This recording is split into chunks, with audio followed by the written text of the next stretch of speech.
That's the only silver lining with SHTF winter is nature's fridge freezer.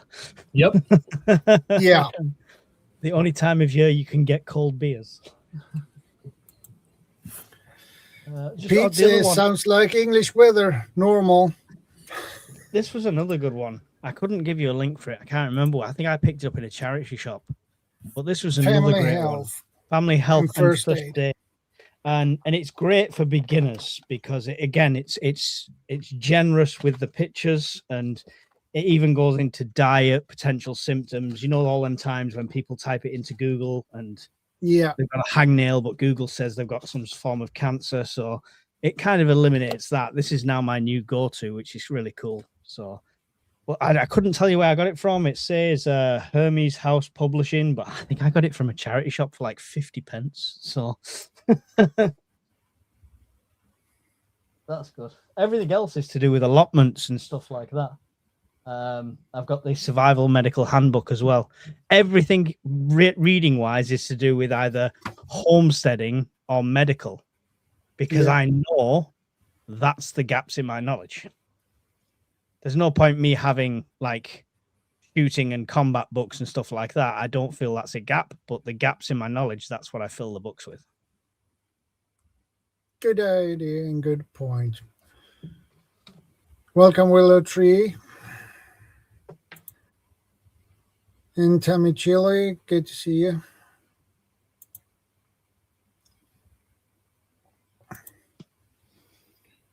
Tiger says, I literally have had a pork butt in my sunroom for 3 weeks now. It's finally thawing out. Okay. Wow.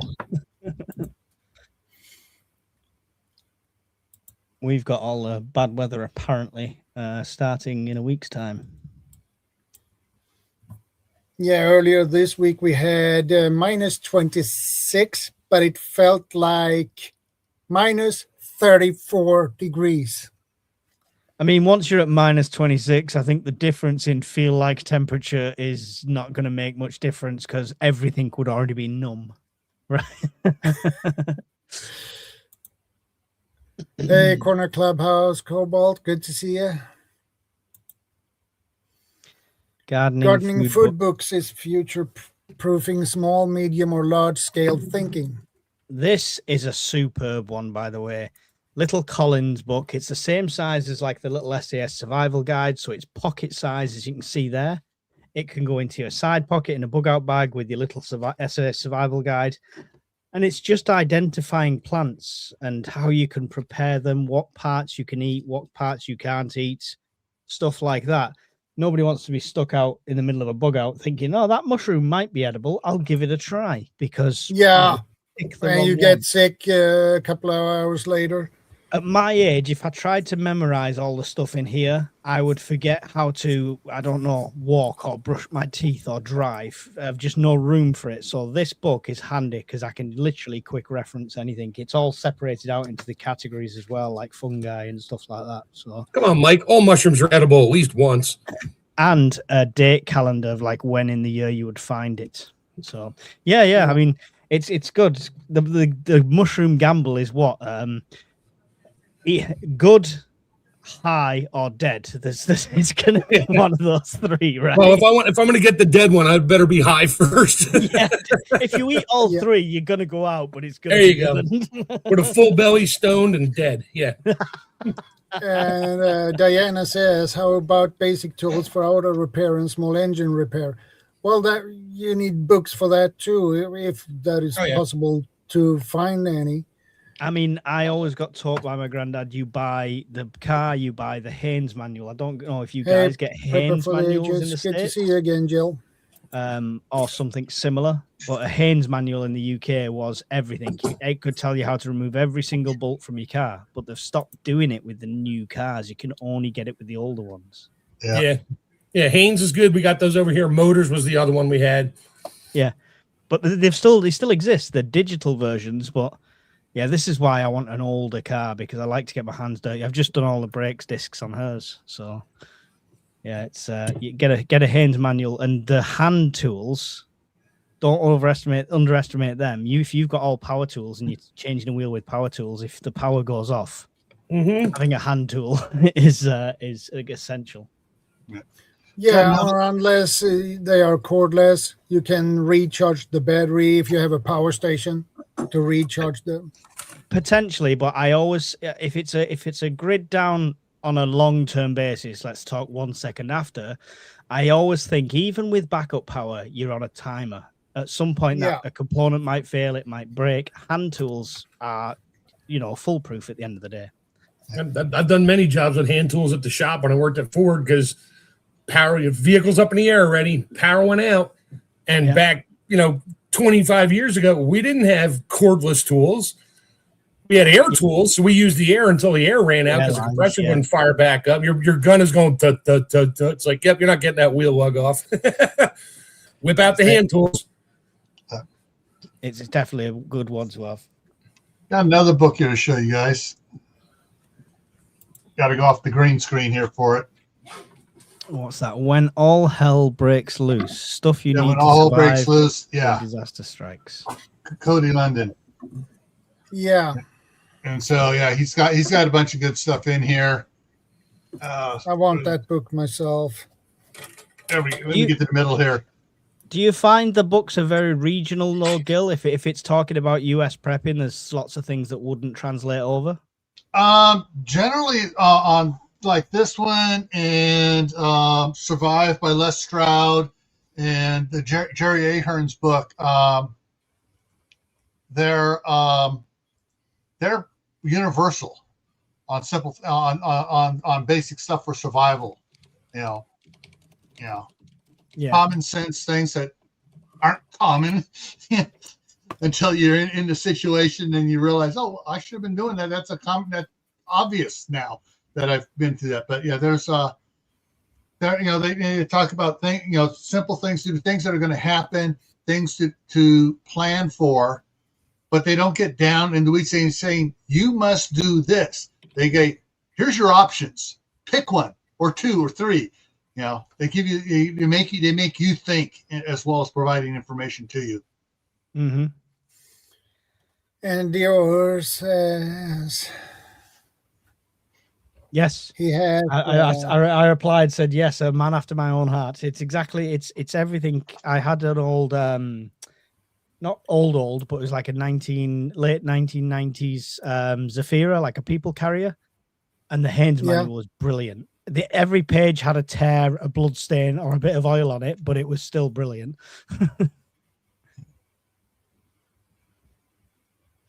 Right, I'm just gonna I'm gonna post this on my side so I can pin it. The guide.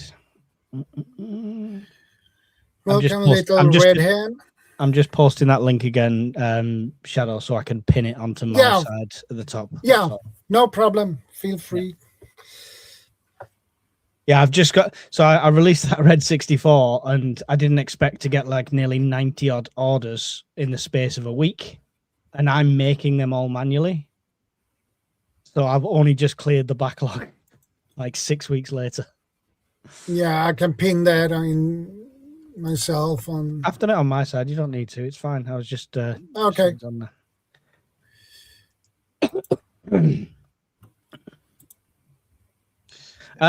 It's a good point on you've got very limited space, a lot of people as well, so choosing the right books is key, I think.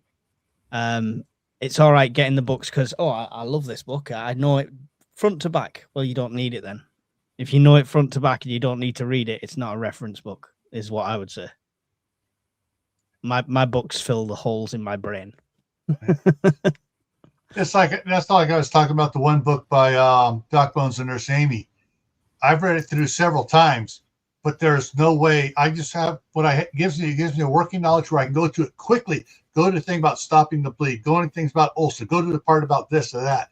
It's quick reference. Yeah, quick reference. But this is, you're talking about old, getting your hands dirty. This is the book I picked up for my 1939 9N Ford tractor. Nice. It's a reprint of the the owner's manual for it, because Yeah, but 70% of them pages will be how to drive the bloody thing. That thing is easy to drive. It's working on it that's confusing.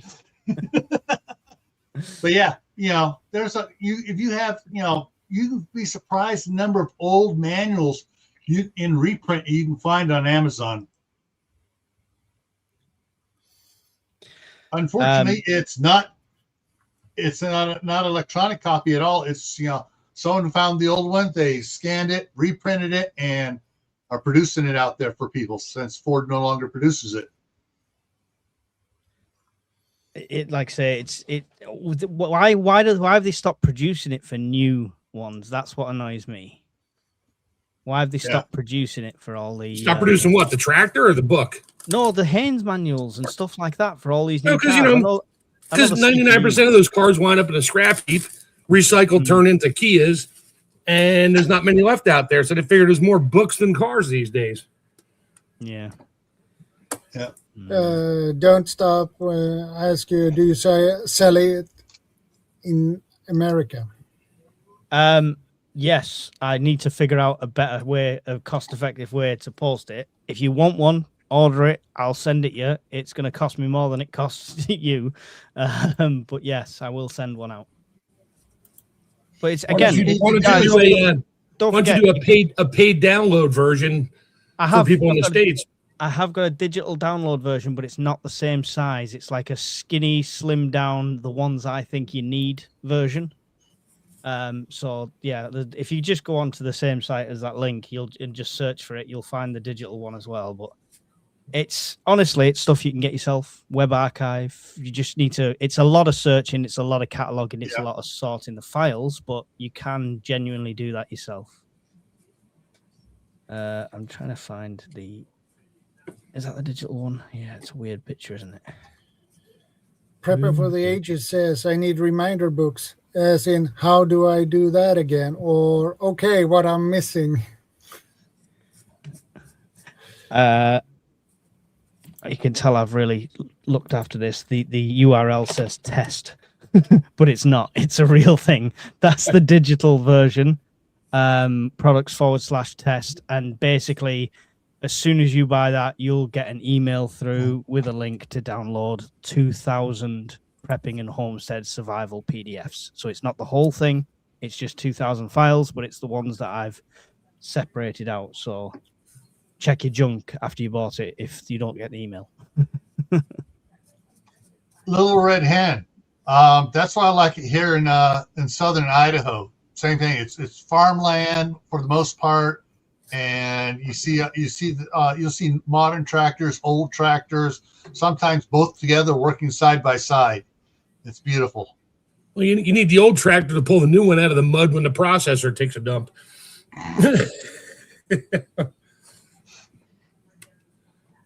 Yep. It's almost like society is setting itself up to fail. No, it ain't so, Mike. No, couldn't. No, it's not. It's corporations setting the public up to fail, so they got to buy the newest version. That's right, like the newest phone and the newest whatever. Yeah. Oh. So, Mark, do you have any books you can recommend? I have a lot of herb books, like herbs in the wild and healing herbs, stuff like that. And yes, I probably have thousands of cookbooks I've acquired over the years. Most of them I don't really even need anymore because I just flip through it real quick. I'm like now I'm making chicken stroganoff. I'm like, I'm gonna make chicken stroganoff.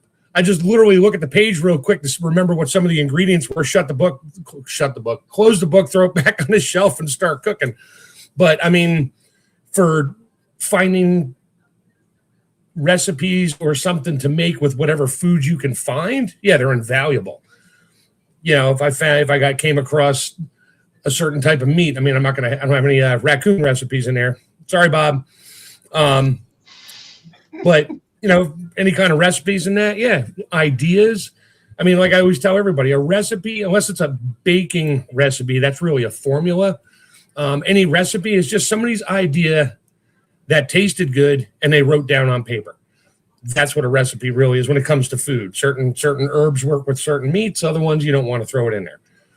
So those are just, that's how I perceive it. You mean like canning with sage? Yeah, something like that. But and I got my freeze drying books and canning books, and I have a lot of books of just reference, like you guys have, except mine are more in the food area. Oh yeah, and I got tons of motors manuals that take me back into the 50s up to the early mid 70s with most auto manufacturers and all the basic engines and stuff they used back then. Lots of woodworking books. I mean, I'm a book junkie because I'd rather have the book than a digital file. Oh, that is a yeah. I've seen that. Roadkill recipes. What's for dinner? I don't know. It will be a roadkill deer. Yeah. Okay. What's for lunch? What do we have in rabbit? What's the name of the recipe? Thumper off the bumper. Yeah. Oh. Mine's got a bit of headlight in it. Oh, that's the prize. You've won.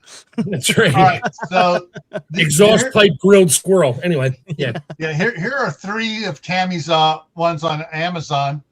The first one here, recipe files. These are all the recipes that were on the Rebel Canner's Facebook page when she put the book out a couple of years ago. Her first one here, Rebel Canner's time-honored methods, and it sounds down at the bottom or somewhere on it says, "Welcome to the dark side." And then Relishing Life, One Jar at a Time. Those are 3 of her books. I can't find the 4th one on here right now. It comes and goes on Amazon. They, trying to find it, but yeah.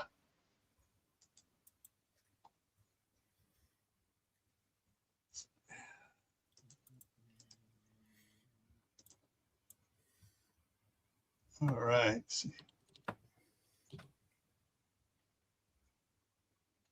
Lights just add a little protein.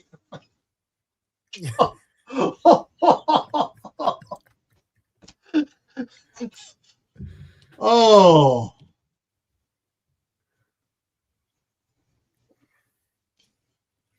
It's those little crispy, crunchy bits that get browned on top of your casserole. Yeah. Still hungry now. See, you just ate. And you I swear, he's just like that Aborigine guy from Crocodile Dundee. He's got a 3-foot tapeworm in him or something. Just always,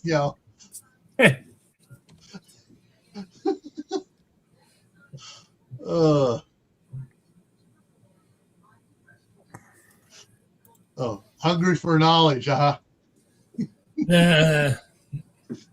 We're serving up Bambi with grill marks on it tonight. I actually wrote a menu for what we call the Roadkill Cafe way back when I was in college, just to have fun, and it wasn't for grading or anything. We just wrote it and printed it to make it look cool, and it was funny. And then there was a Roadkill Cafe, and there were T-shirts and all kinds of stuff at the same time. So it was just for me. I don't think you guys want to hear me chop mushrooms for the next 5 minutes. The food or the medication or the death kind?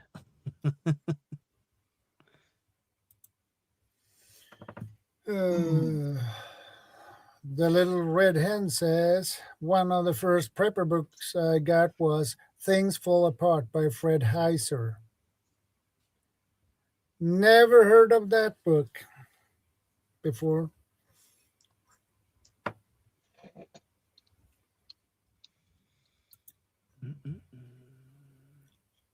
Roadkill Cafe, yum.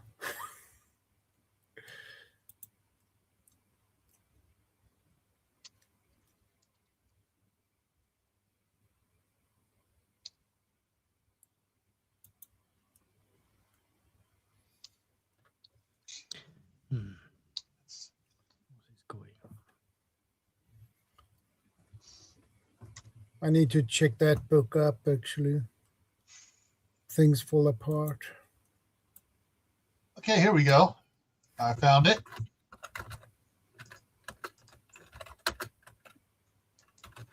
Share it here.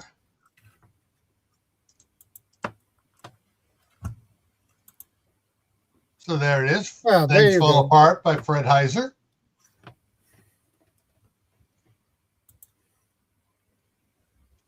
So,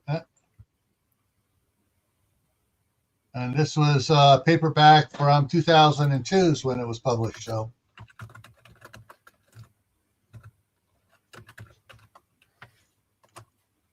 the first novel I got on emergency preparedness stuff, and let me bring it up here.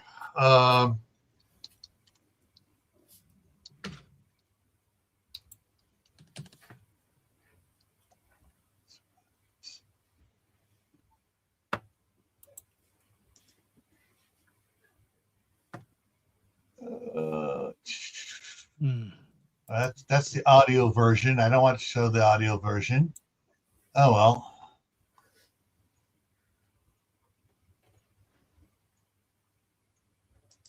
Let's see here. There it is. Save. Share. No. I was introduced to this one when I was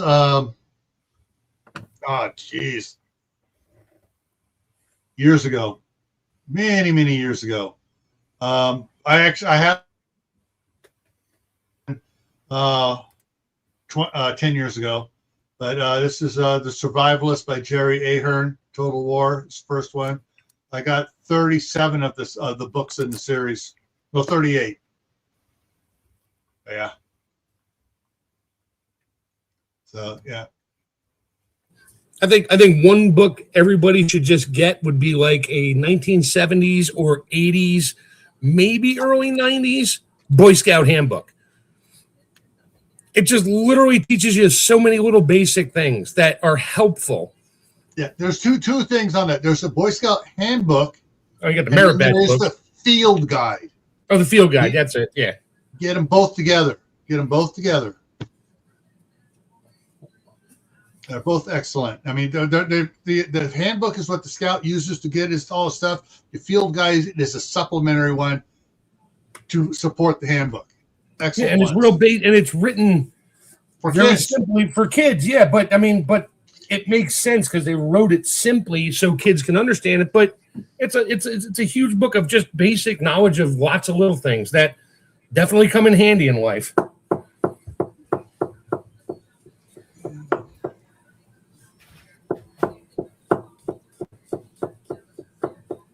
Oh, there's another mushroom done.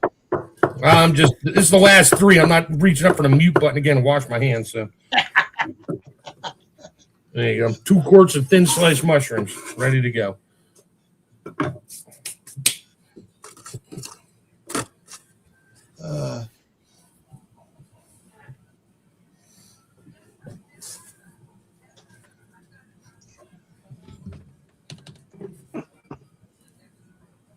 You can't have the roadkill if you've knocked it over. Oh, someone else did it. I just came up on it. Ignore that little smear on my bumper. Oh.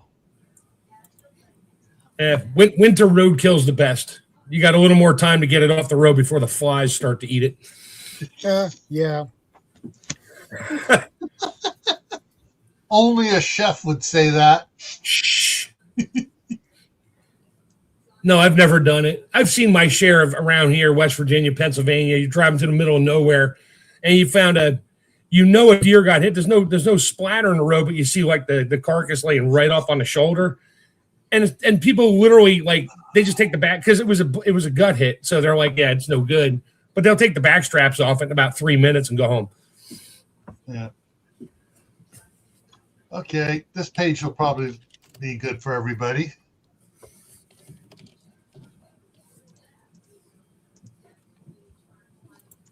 Okay, so you got different encyclopedias. The World Book Encyclopedia hardcover, 22-volume set, 2025, $1,100. The the 2026 is out already. It's $13.50. Let's see. Knowledge Encyclopedia, smaller one, 27. Knowledge Encyclopedia box set of 8. It's all Knowledge Encyclopedia for Children, $152. Encyclopedia of Deities and Gods, I can't, whatever. Webster's stuff, yeah. There's a bunch of different encyclopedias and dictionaries, and the Native American Encyclopedia of Herbs, Smithsonian Plants and Fungi,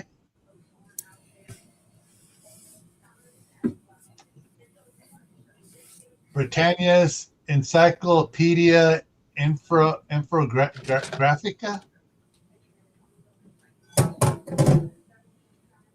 Yeah, but they don't have the Encyclopedia Britannica here offered on Amazon.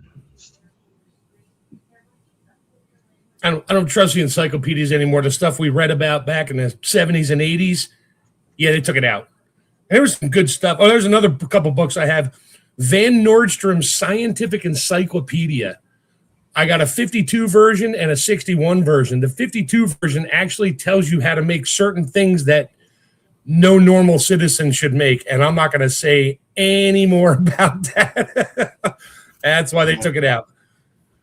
Yeah, I'm in southern Idaho, little red hen.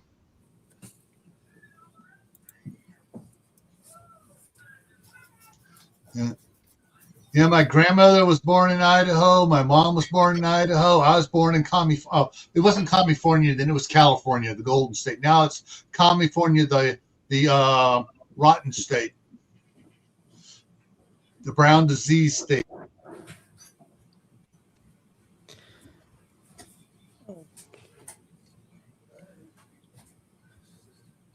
All right. Oh, shoot. Just trying to think. We covered so many friggin' books so fast at the beginning. You pretty much wiped out the content of this show in about 45 minutes. I was listening in. I'm like, yeah, he pretty much covered everything at this point. This guy, I know there's got to be other types of books and stuff, but yeah, there are probably tons of children's books that are good as well as bad. But yeah, well, knowledge is power. What's in your library? A library doesn't necessarily dictate print. My library is a couple friends that have knowledge in areas that I could learn, but I understand a little bit about it, but they have knowledge in one area. I have knowledge in a bunch of other areas. Another one has more knowledge there. So we all collaborate. Yeah, so that's a network library. Yeah, that's a network library, but it's still a library for me. I get phone calls all the time. Hey, I'm cooking chicken. What spice should I put in there? And I'll list out a bunch of stuff. Okay, cool. Thanks. Bye. That's it. Yeah. Like Pete, one of the things I mentioned before is if you can get the PDF versions or electronic versions of them as well. So there's so you can pack them around on a external hard drive. 8 terabytes is good. You can if you have a hard copy that you can't find one for. Some places will scan it for you. If you don't have a scanner, just scan it, turn it into a PDF.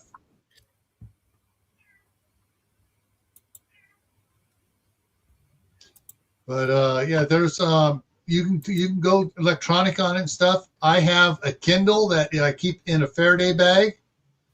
That is, or EMP bag, what do you want to call it? That's protected so that if a certain thing should happen, I still have all that information available to me. Yeah. What's the storage capacity on the Kindle for stuff like that? You can get. I thought it was cloud-based, a lot of it. Well, you can. All right. Some of it's cloud-based, or you can download it to the Kindle. I have most of my books downloaded to it, and I got the extra 512 gigabyte. Okay, you put a card in it, can you? Yes. Ah, right. That's good. That's good. And here's the fun part. I can also plug this into it too with my USB. Well, that's what I was saying also- about the library thing I've got, plus the phone. It's a similar sort of thing. Yeah. Yeah. The other thing as well, Gil, a lot of people don't have scanners now. Good enough cameras on these phones now with decent lighting. You can take pictures of all of these and create a PDF that way using your phone. Excellent. So, Hey, I'm an old fart. I'm still learning how to do Morse code.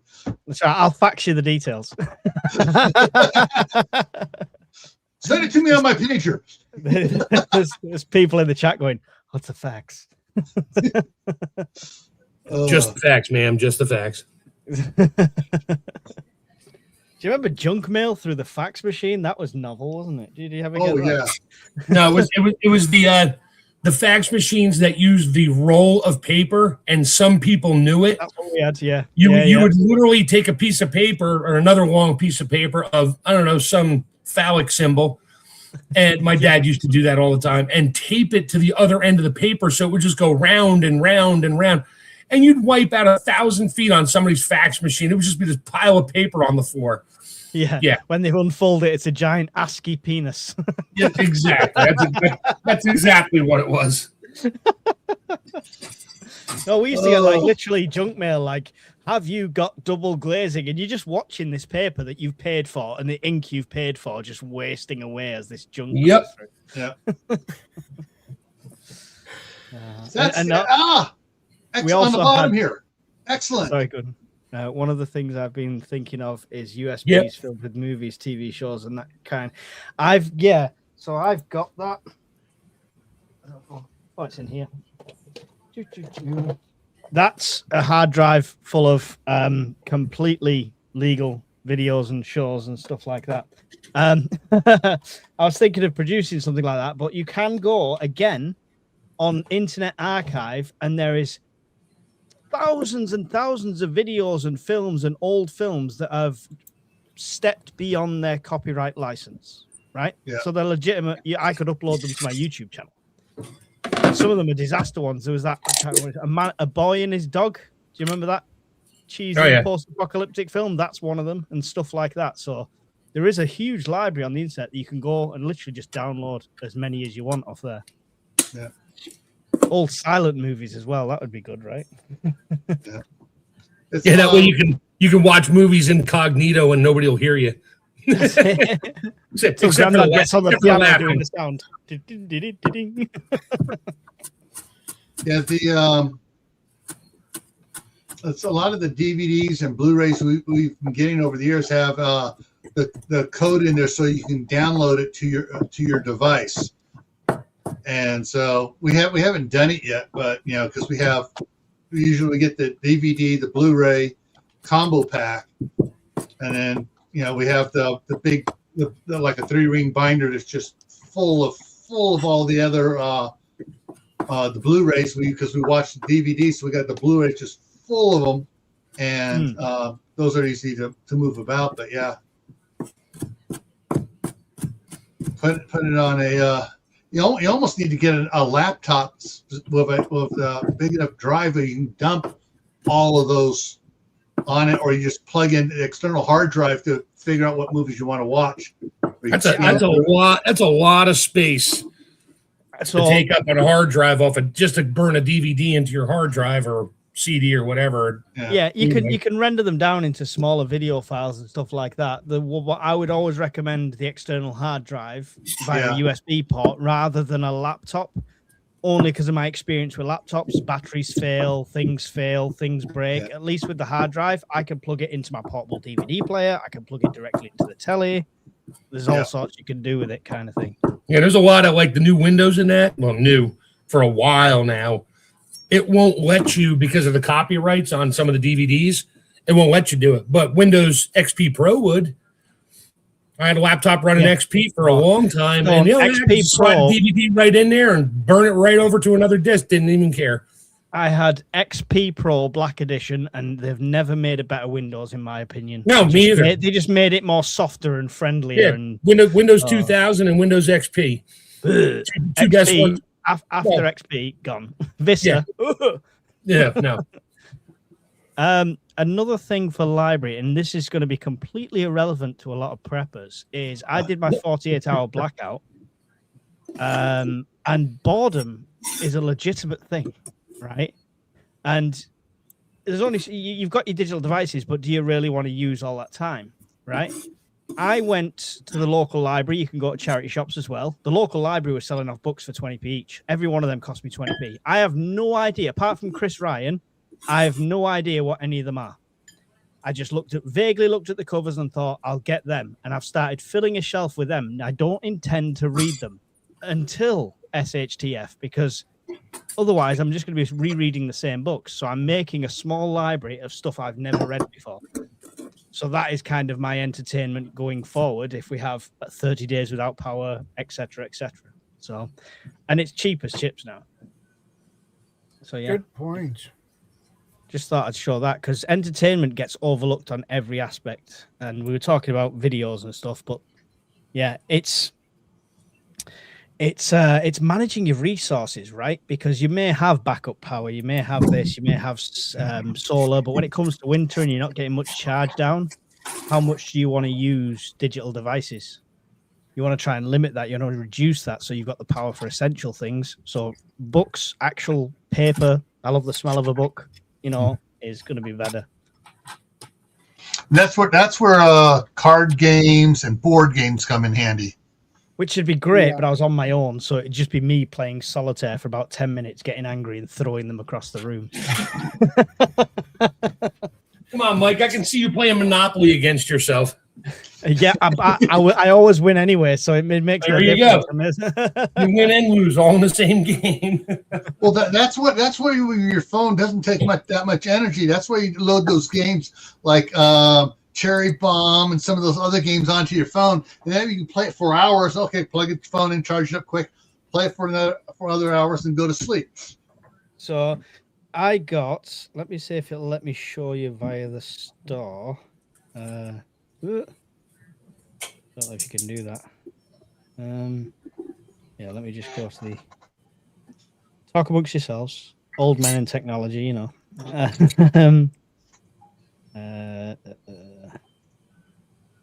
That's the one. So lots of games now, whether you like it or not, they need a Wi-Fi connection because they've got to feed you the adverts somehow.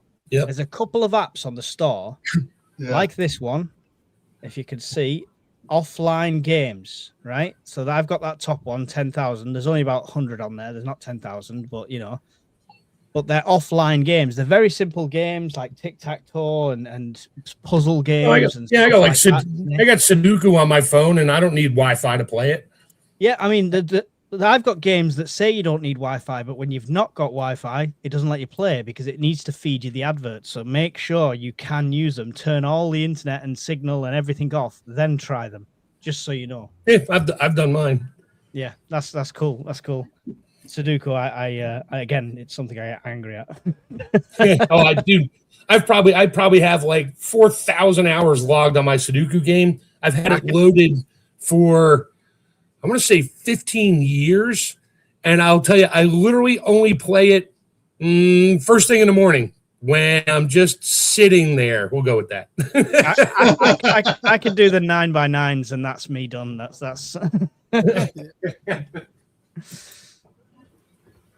no Candy Crush time. No Candy Crush. But there's like I say, find the offline games. If it's something, I don't think it should ever be something we can't live without. Right? We went without smartphones for a long time. A lot of us. Yep. Right.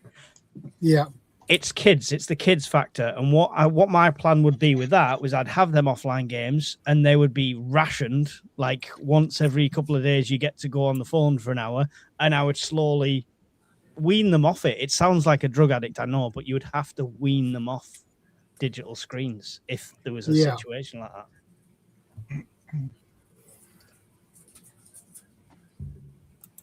Jigsaws. Hey, little girl. Good to see you, man. Jigsaws. I lose pieces of a jigsaw with lights on. Never mind by candle lights. My wife got a some two-sided jigsaw puzzles brought up here for the kids. Yeah, they're fun.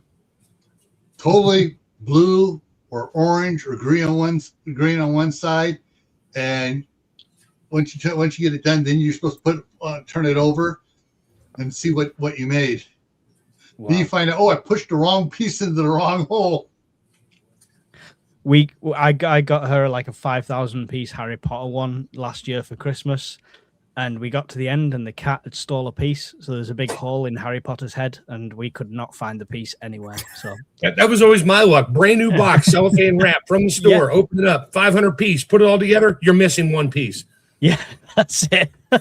Can you imagine that frustration on top of SHTF? The only jigsaw puzzles I ever liked were the ones with like 6 pieces in the pediatric doctor's office. Like, I can do that. Look at that. It's a cow. Awesome. Go get something. I like frustrating myself with some Sudoku occasionally. The wee one has some puzzle books and they like mazes. Yeah, anything like that's good. Puzzle books is one. I saw Doomsday Queen doing a shop thing and she threw a lot of puzzle books in and I thought that's something I could actually get. I'm good at crosswords and stuff like that, so that's something I need to gather. Hey, Weekend Ways, good to see you. So what else is in the library?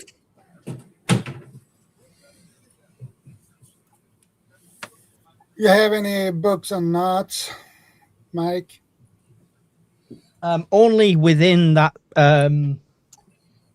Prepper Bible I showed you. There's quite a few knots in there, but I got on. I came across some really good websites when I was building this, and they were great. Like really, not necessarily all the intricate knots, but basically saying in this scenario this type of knot and showing you the basic ones that would suffice in each scenario. So that was really cool and showed you how to do them step by step. But yeah, it's I find knots, some of them are a bit too intricate for their own good. It's like, I'm going to do this really convoluted knot. No, I'm just going to tie it in a fucking knot. It's fine. Yeah. It'll do. I'm literally keeping that book from falling off the side of my bicycle while I'm riding it. I don't need to know some whack knot. I know how to do knots, but yeah, I'll just wrap it up with string around the frame and tie a couple overhand knots on it and be like, yep, that's good. Not going anywhere. I spy books here is Iron Fire Horse. There's one for you, Shadow. Nice. Oh, nice. I got that the other day, but I did the paracording on it. So that's a good knot to learn, how you wrap the paracord round here, then follow it round and pull it back through. Yeah. That's great to learn. I had so much paracord left. I've now got the comfiest crowbar in the world. So, there you go. There you go. But look at that. I have no skills. I'm not arty and crafty. I have no skills whatsoever in this. And I managed to do that. And it's tight. It's used. It's no problems at all. It's got a good grip. Yeah. So that's my new tie though, Shadow. I'm sure one day you'll put a video. It's a Viking. Okay. Yeah. It's just those are nice. There's this one and there's the bearded version that comes further down. Yeah. But the grip here is obviously for swinging. The grip here is for, like, carving out my canoe sort of thing.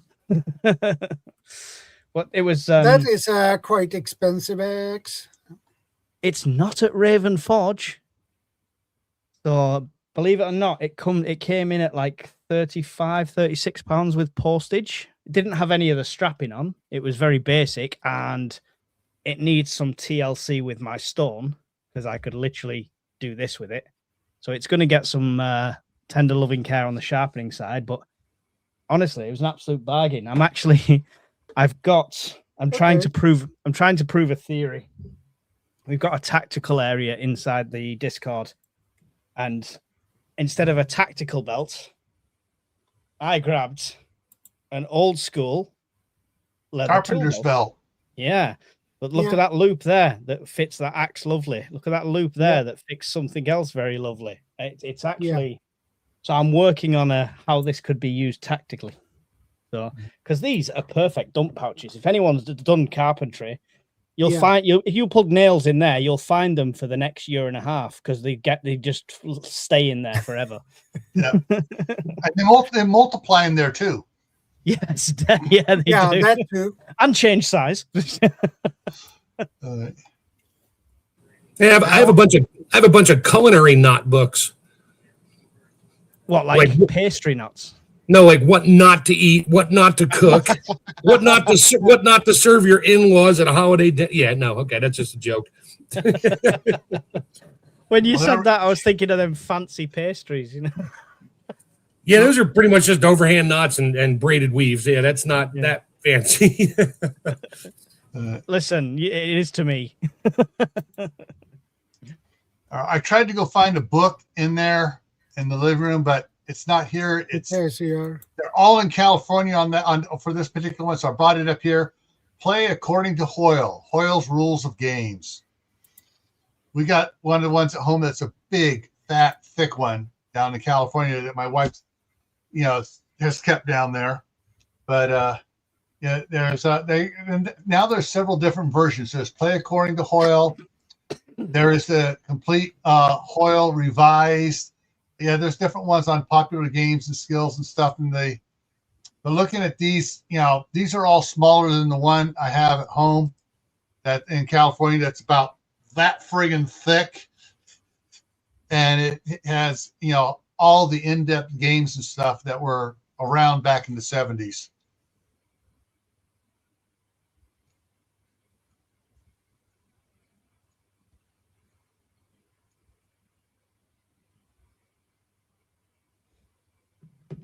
So is that using anything you could find around the house kind of thing? So you've got the rule set. Let's just find some stuff to, use. Is that the kind of thing it'll do?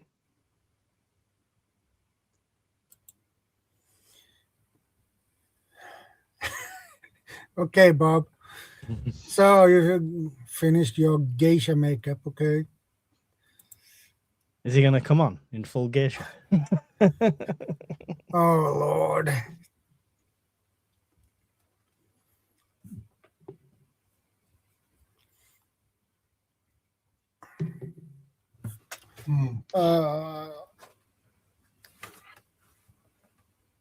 Little Red Hen. The only group I know meeting up near Moscow and up there, it's a group of YouTubers.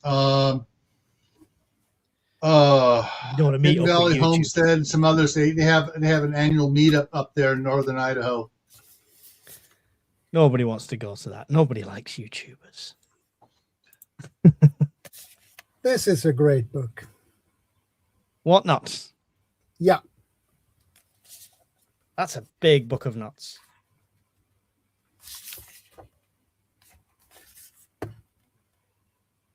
Yeah, see, that's like the PDF I found that was like really detailed pictures. I like that. Yeah.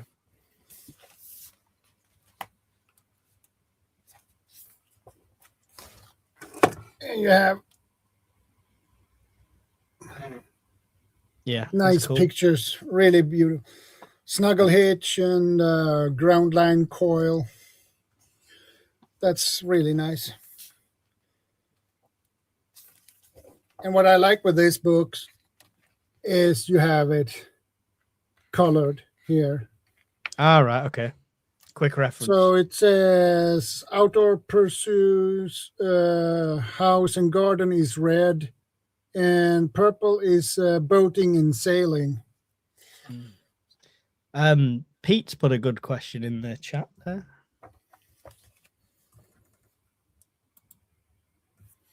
What's the most practical knowledge you've gained and you practiced from a certain book? Small game trapping was my answer. Lofty's Wiseman's SAS Survival Guide set me on the path as a very young, naive child. Tried to set little traps. And it developed from there, but it's all been book knowledge. It was before you would scour YouTube for videos of people doing it. It would be a case of try and make out the picture, try and understand the instructions, and just try and put it into practice. So trapping would be the one for me, Pete. Gil, do you want to answer the same question? Yeah, hang on a second. I'm pulling it up here to show you it. You can't put Playboy on the screen, Gil. Oh, I can't. It's Penthouse. It's all right. Here is the Kama Sutra. All right, I'm trying to find the current one, but the official Boy Scout handbook. Oh, nice. I've pulled up some of the old editions, and I've got them on my Kindle. But there we go. This is the one right here. This is the one, the first one I got, and actually I stole it from my older brother. $43. Whew. Yeah. So go back a page, Gil. That's the one you need right next to it. The SDS Survival Handbook by Lofty Wiseman. Yeah, I have that. Everyone in the world should own that. I have that book. This was the one Hey, my boys were using on it. But the other one is here. Where is it here? I'm looking for the one. Boy Scout. All right. The Boy Scout. We'll do it this way here. Boy Scout Field.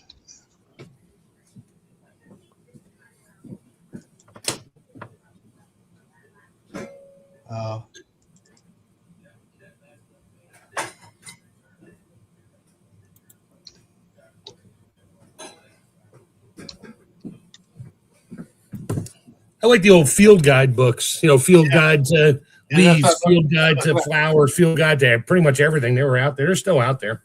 Yeah, that's what I was trying to find here.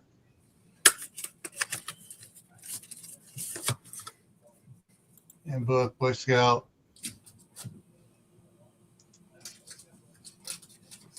No, that's a different one here.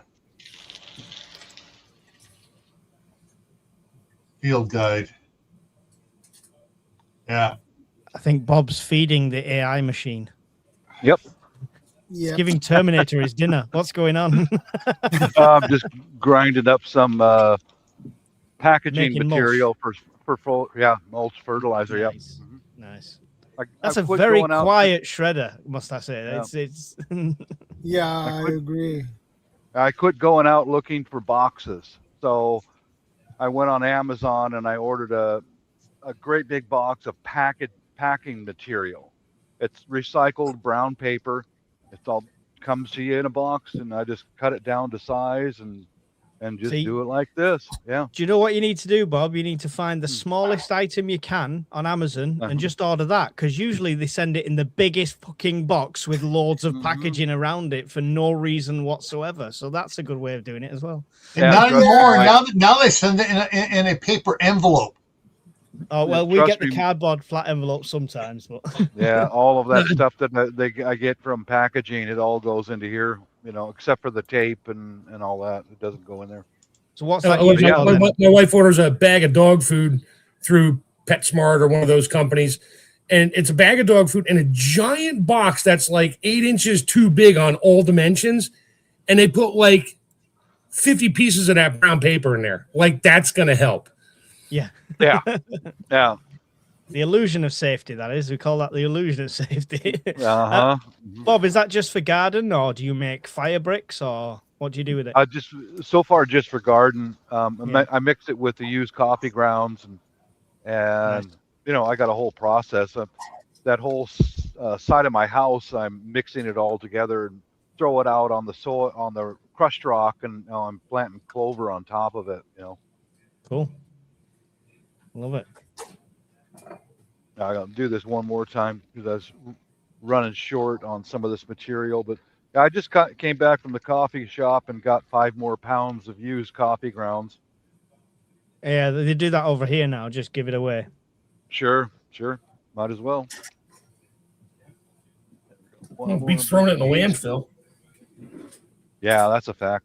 I thought it was some sort of protest at first. We're all talking about books, and Bob comes on shredding him. Shredding paper. Shred the box. Wait a minute. Fahrenheit 459. I think it is, a perfect, whatever it is. Fahrenheit 942. Whatever. Yeah. Or the fire department goes around and burns books. Yeah, Fahrenheit 451. Yeah. 451. Yeah. Goes around, burns all the books. Well, I heard that firemen once went around and put out fires. Why would they call them firemen then?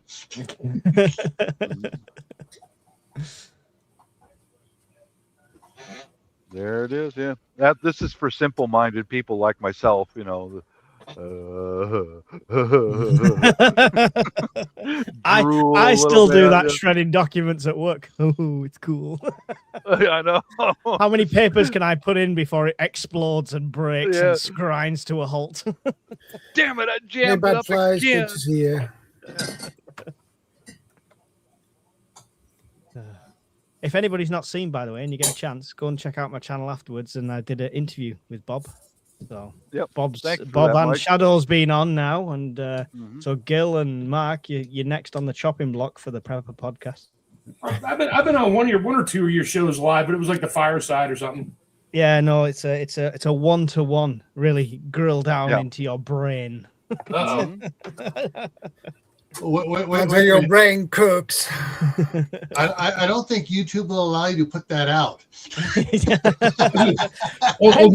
hence why it's pre-recorded and not live. All the guys I work with are like man, because I know a lot of stuff that goes on with our company and mechanics and that.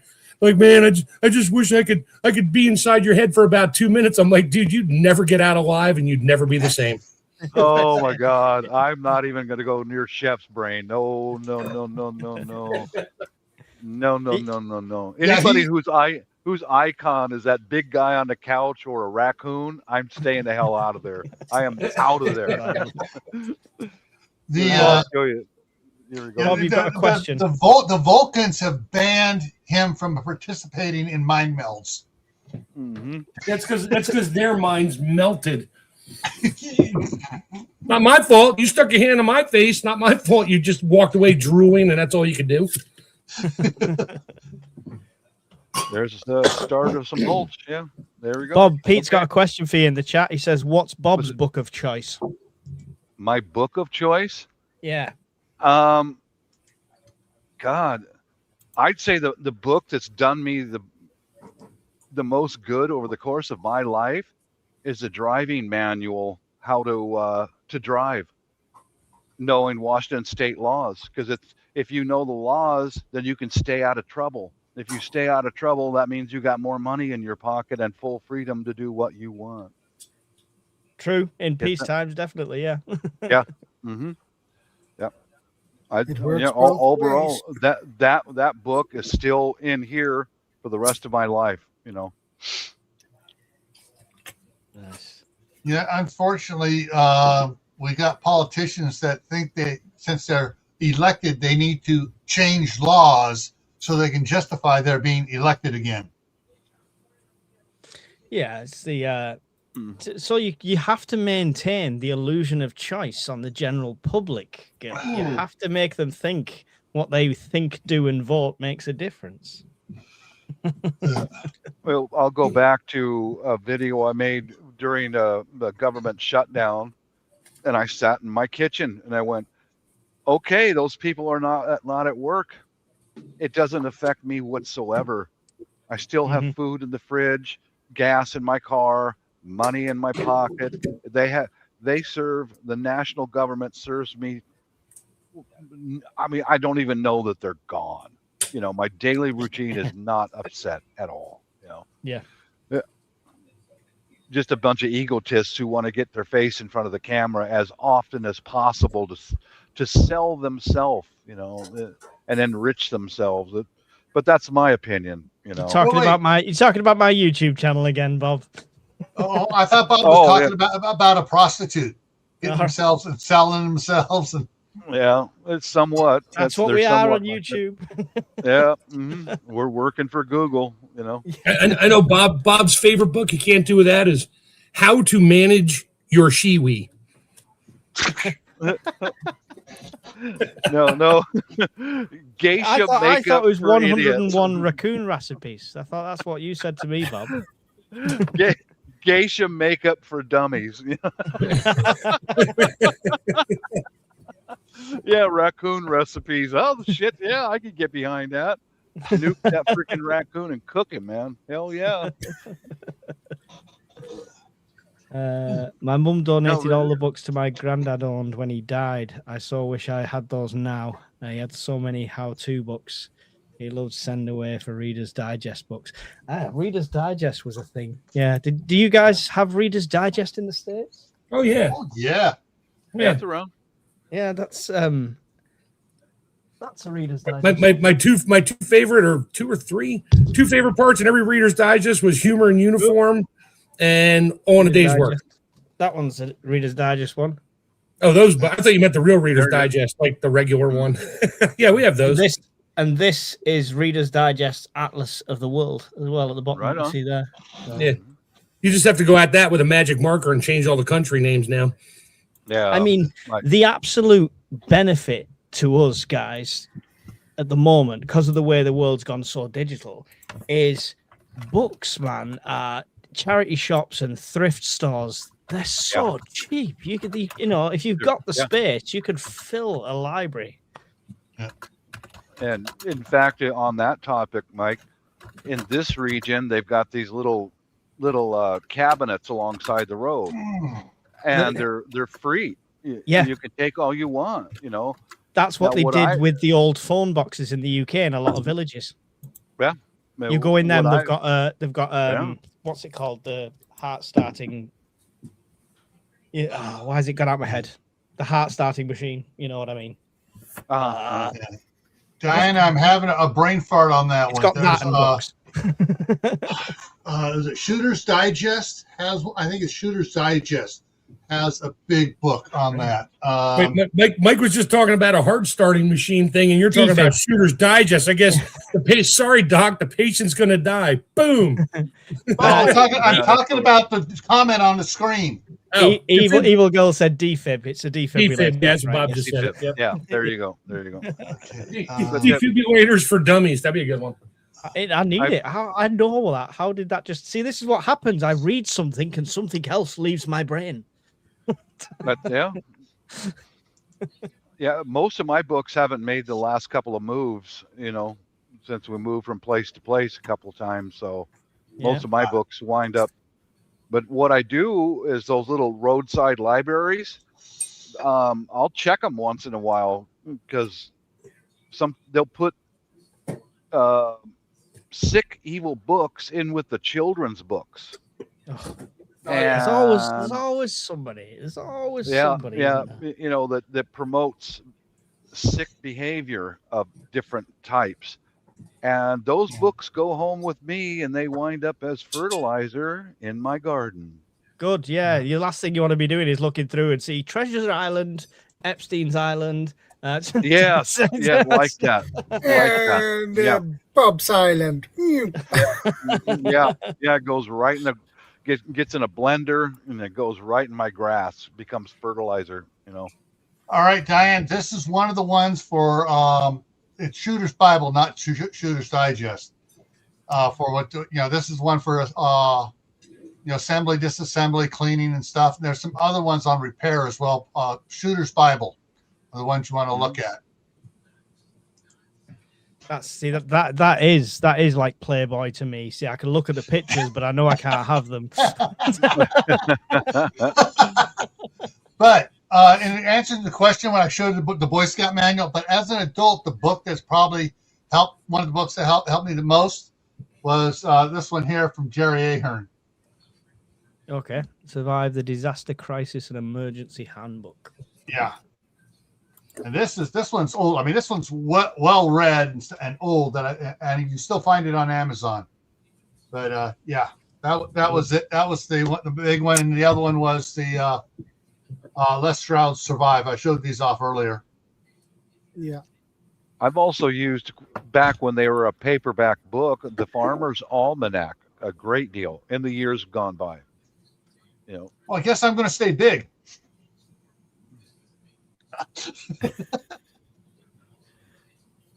The heck happened? What is it? The You and Me show now? I don't know. I think he ran off to get a cup of coffee. Probably. So it's just to anyone logging in now, it's just Gil with lots of voices in his head. Burn them, Yes. Gil. Burn them all. Go and burn the house down, Gil. Bring out your dead. Bring Yeah. out your dead. Yeah. Yeah, you get hit by a lightning. Okay, you can take me down anytime now. But yeah, there are a lot of good how-to books out there. Some of the older ones are actually a lot better than the new ones because they had better pictures and they were actually better researched. So I think did Shadow just say he got hit by lightning? They did. Yeah, straight. Yeah. No. Yeah, if you go and say bring out the dead and you get a lightning strike on your head. Uh-oh. We thought you'd left because you left Gil Yeah. full screen. What's going on? Oh, sorry. yeah, There we are. Oh, thank you. Thank you. I know I'm good looking, but hey, We can only take so much looking at Gil. yeah, Overall, these guys can only handle so much perfection. Yeah. For my life, I don't do much reading for pleasure, but I've read volumes of technical manuals for, when I was an aircraft mechanic, just tons of that stuff. And, reading for pleasure, not so much. Because it was a requirement for my job. I had to do it constantly, had to constantly upgrade my library, I see. I've got books, but if I start reading a page in, I'm like that. So now I have Audible. Literally, I've got everything on audiobook, and I drive because when I go into the office, it's a 2.5 hour commute each way. That's 5 hours on the road, so that's like half a book sometimes. A couple of trips to the office, and I've rattled off a book or two. It's great. That's how I got through one second after. I don't miss those long commute hours, Mike. When you retire, all that stuff disappears. All of it. Well, if you guys share our content more and get lots of subscribers, I can retire early. Yeah. Yeah, if you get enough, you can buy some land over here in the U.S. Wait, I know how to do it. Hang on. Right. Hey, everybody. Welcome to your Day X update. I'm going to make millions. You're right. World War III Day X. Oh, man. I've been looking for the same. I've managed to get a couple of my area rubbished how-to books. Yeah. I mean, charity shop is a complete, or thrift stores in the States. It is a complete roll of the dice. Yes. But, go in there every single month and it'll be something different. So I've walked in and come out with nothing. I've walked in and come out with a stack over my face carried like this. I have a used bookstore a mile from my house, and they have a warehouse, and you can go. They have all the books there. I mean, they got like probably the size of your mid-sized supermarket. That's all used books and some videotapes and CDs and that. But you can go on their computer and search stuff, and they don't charge you any extra. It's just like, oh, you got this? Yeah, we got 3 in the warehouse. Great. You pay for it, and they can deliver it to your house, mail it to you, or you can just pick it up at the store. I pick them up at the store. Nice. It's great. Nice. You find lots of good old books. Of course, you have 12,000 copies of the same book because, they bought it out. But you got a lot of old stuff that's what I'm always rooting through.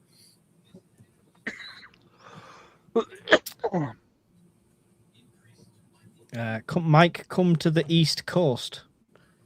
I was looking at Houston. That's kind of on the coast, east. Houston, that's on the Gulf. Houston, that's the Gulf Coast. It's still a coast. It's still eastish. It's fine. No, it's south. It's southeast. The South Central. The Gulf of what, gentlemen? The Gulf of what? America. According to my Reader's Digest Atlas of the World, it's the Gulf of Mexico. Yeah. Well, they changed the verbiage so they could continue drilling for oil. That's what they did that for. Yep. Now, if I sail anywhere with that atlas, I'm going to be knackered. I was trying to find this sea that doesn't exist. Where there is no doctor and where there is no dentist are good medical books. Definitely. Dentist is a big one. If you've had toothache in peace times when everything's on hand, it's bad enough. But yeah, I had toothache. That was horrible. Nobody wants to be doing the thing from Castaway, Tom Hanks with the ice skate and the rock, right? That's the thing. Oh, I recently had to have a tooth pulled. That was fun. Best What's dental that? prep I've ever bought. Mhm. So these are little tiny plastic balls. Yep. In hot water, they go clear and malleable. You can mold an entire tooth, drink a bit of cold water. It will set. It will stay in there for months, years even, if it's in a place that's not like regularly used, but you can replace it very easily.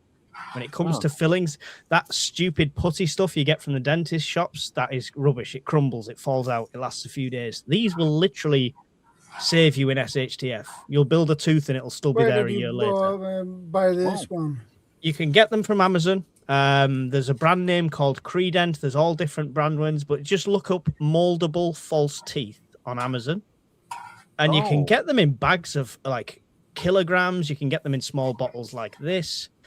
About 6 of them tiny beads will be your average size, like front, like incisor or something like that. Yeah. About 8 and 9 would do like a back tooth, a molar. So yeah, definitely it's a prep worth having, and the cheapest chips. How There much it do is. you pay for those? So I got 2 of them, which would last me for ages. And without... Can I dig down? Yes, I can dig down. And Thermoplastic The- beads. Yeah. the mirror and the tool, which is great for molding it in and getting it in place.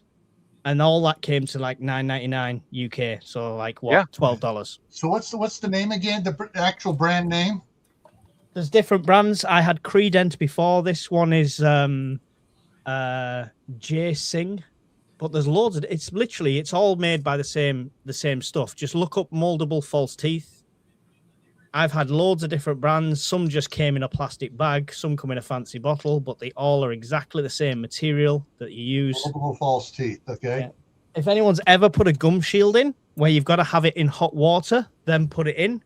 That's the most discomfort you get, putting something warm against your gum or tooth. That is it. And within seconds, that's gone. Drinking cold water quickly will cool it even quicker, and it'll set solid. Yeah, I'm looking at it right now on Amazon. It's affordable. Yeah. Yeah. Awesome. Honestly, I needed it, and it lasted me.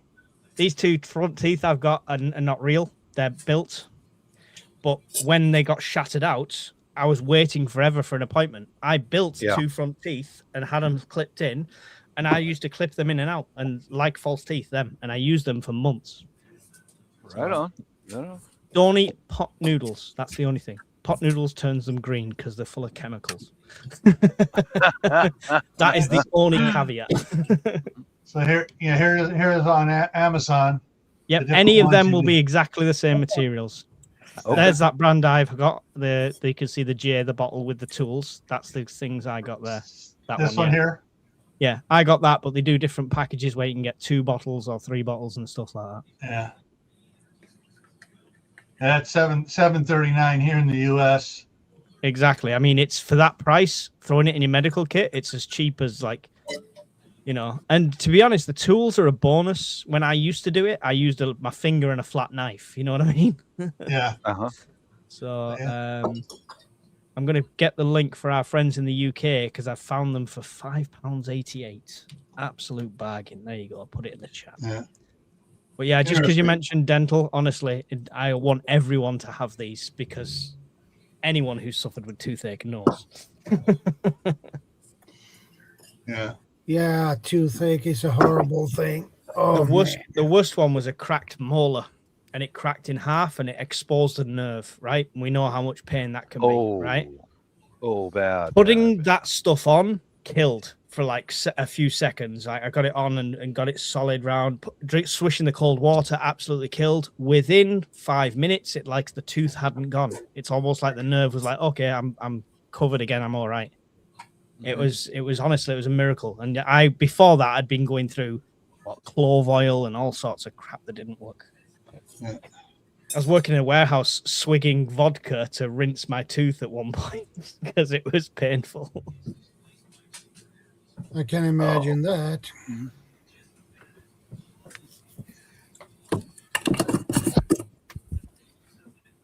What's it called, please? You keep moving the bottle. I've put the link in there so you can have a look, Wickham Ways. But it was just search moldable false teeth and look for the little small beads. Yeah. I hope you buy some, Bob, just for revenge, because you always make me spend money.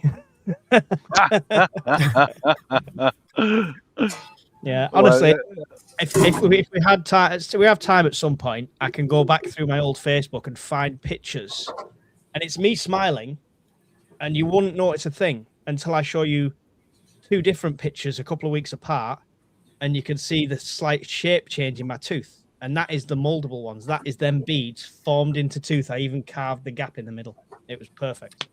Awesome. Is there any expiration date for those beads? It's plastic. No, it'll outlast all of us. It's probably not really good for the environment, you know. But yeah, there's no expiration. What I will say is, if it's a long-term thing, it's not like a airtight seal and you've not cleaned it fully. It can get bacteria below it.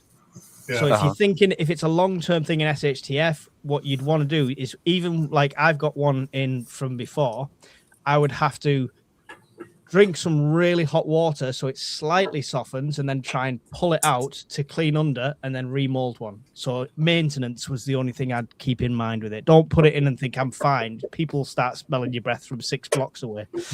Yeah. Well, that's Hey, Mark? a good point. Yeah. There's a question here on the screen for you. But what's the name of that? Wonder Book and Video. WONDER Book and Video. It's in there's one in Hagerstown, Maryland, and there's another one, I forget where it is. Oh, Frederick, Maryland. And then they have a warehouse that they get stuff out of. So yeah, you can put it up on the screen. My kids used to love going in there. You can throw their link up. They don't know who the hell I am. I'm bringing it up here. And you can go on their website and search for books and order them from there, and they'll tell you condition. Yeah, there it is, Wonder Book. Yeah. Yeah. So just Google Wonder Book and Video, and it'll pop up. So yeah, you got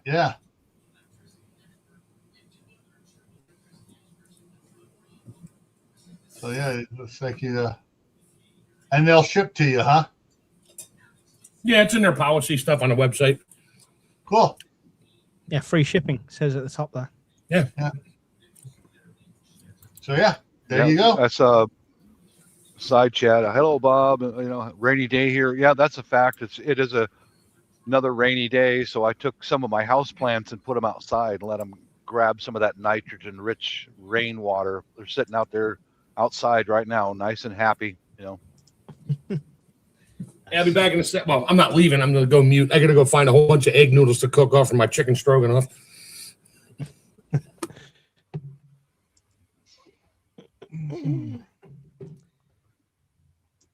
I think my heating has come on. I'm sat here like I'm under studio lights. That's just your guilty conscience, Mike. That's all. It's Gary Grape runs 24/7. Yeah.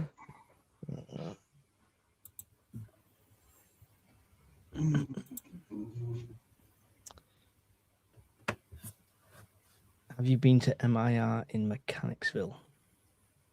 Pete said UK charity shops aren't sometimes the best place to buy to pricing. Best are tip shops and church fates. Like I say, I had no idea that old libraries sell off their books. I went into the library near me and it had a little big stand, all 20p, like big hardback books, Yeah. Hey, Donna, good to see you. my local library sold off a bunch of books, and they had to bring out forklifts to lift up they were just palletized thousands of old books that they were selling off for next to nothing. Do you know what? I'd have cleaned the shelf off if I had the room for it. That's the issue, right? Yeah. I'm already at chock-a-block level. Yeah, which reminds me when I cleaned my dad's house out with my brothers. That was a lot of books. I remember that too well, and I will never forget it. Yep. In total, 21.5 tons of books. Whoa. Wow.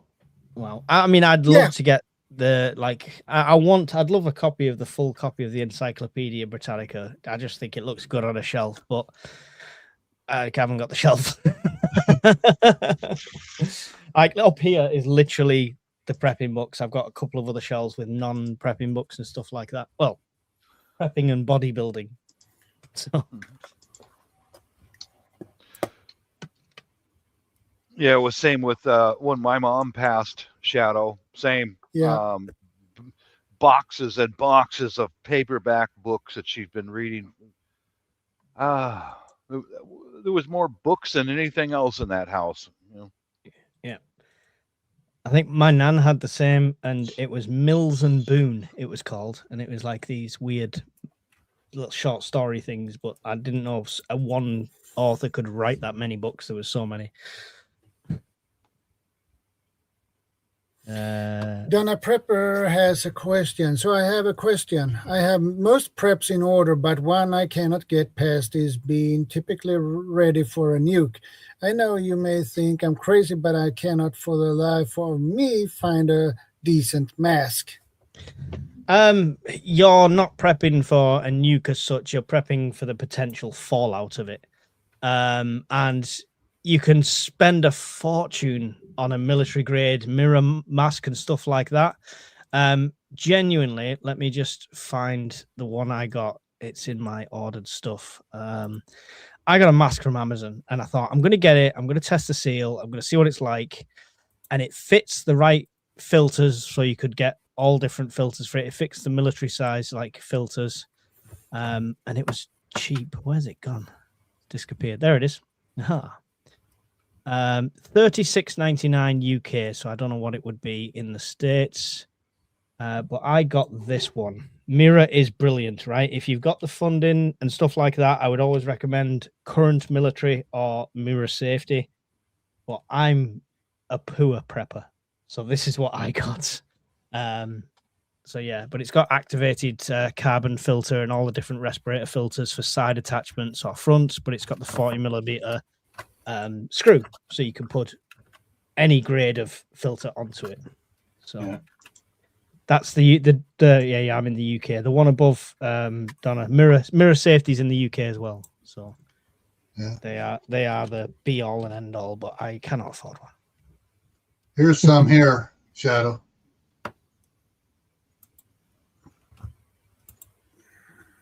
These are different full face respirators. When I worked for Mountain Cascade, we were doing hazmat sites. It was the North one here, the $227 one that we use for hazmat Superfund sites, and they're rated for radioactive material as well. You can get the screw-on filters for it, but you can also get these. The 3M makes some the hooded ones that are powered to. You just pull it over and turn it on, and the filter is down on the box, and it pumps fresh air up to you.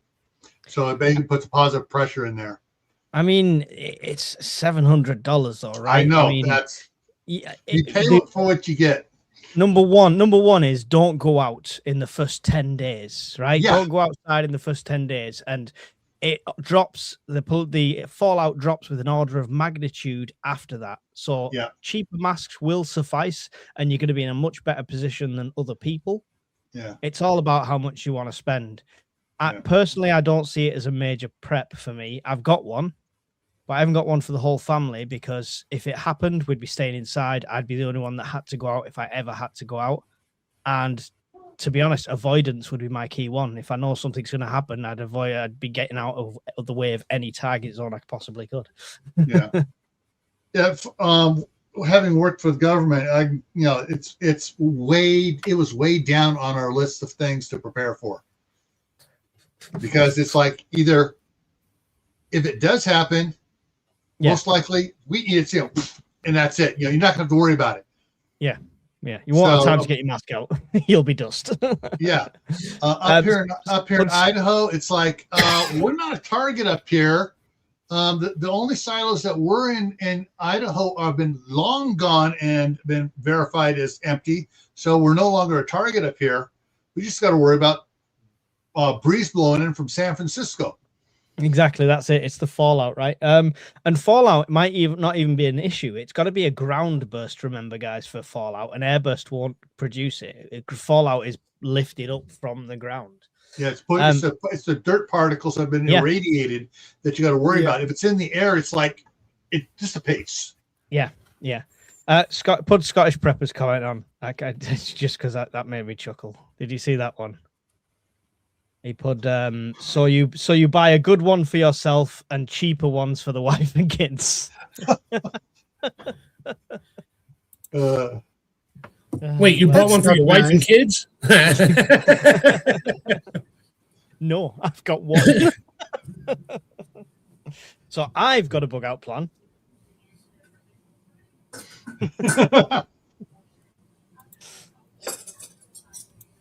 Yeah. Yeah, like along that vein, my wife, who's still in California, what they're worried about is not so much the fallout particles.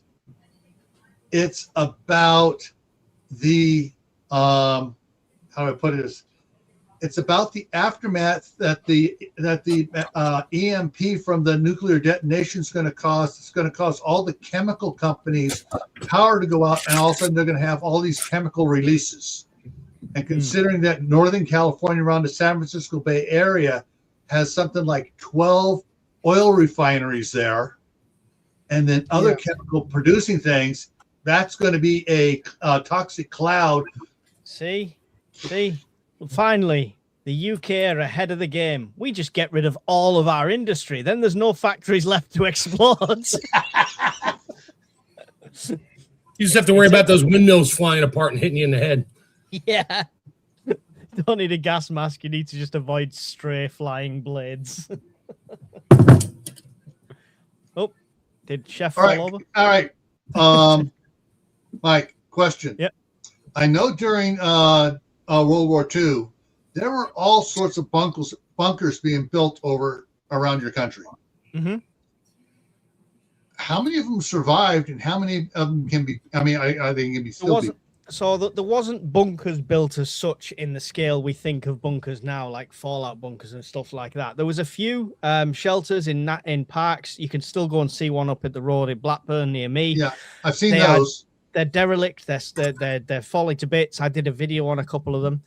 Most people during World War II had Anderson shelters that it was like corrugated metal in the garden kind of thing, and it was purely for falling thing. And the other one, which people forget about, was a Morrison's shelter. Everyone talks about Anderson shelters. A Morrison shelter was essentially a solid steel dining table, right? So you'd have this in place of your dining table, big, thick girder-style legs, and cage doors that dropped down. So you'd get under the Morrison shelter while the bombing raid's going on. If floor 1 and 2 collapsed, you essentially would be safe inside this metal cage. Okay.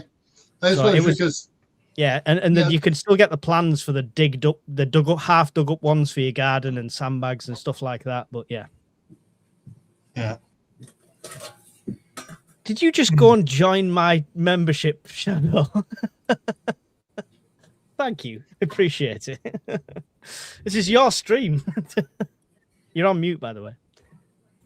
Yeah, you're welcome. No, I didn't join your side of the stream. I just went to your. Cheers. Appreciate it. The Morrison metal tables. Yes, Rob, that is correct. Yeah. I wonder if you could still buy them or buy something so similar. Not Morrison's, the supermarket. It was a Morrison shelter, wasn't it? Yeah. Yeah, Morrison shelter, introduced in 1941, British indoor air raid shelter. Why is it not coming up on Amazon Shopping? I clicked on the shopping tab for Morrison shelter, and it shows me a bivvy bag, a bus shelter, and a dome tent. None of which you want to fall on your head. Rox says, I just joined Scout Swedes, but can't comment. That is because I have a subscriber mode. 5 minutes. For 5 minutes. Yeah, 5 minutes. Yeah. I got that on mine too. It's 5 minutes on mine as well. See, look at these. They're all picky. I let anybody in.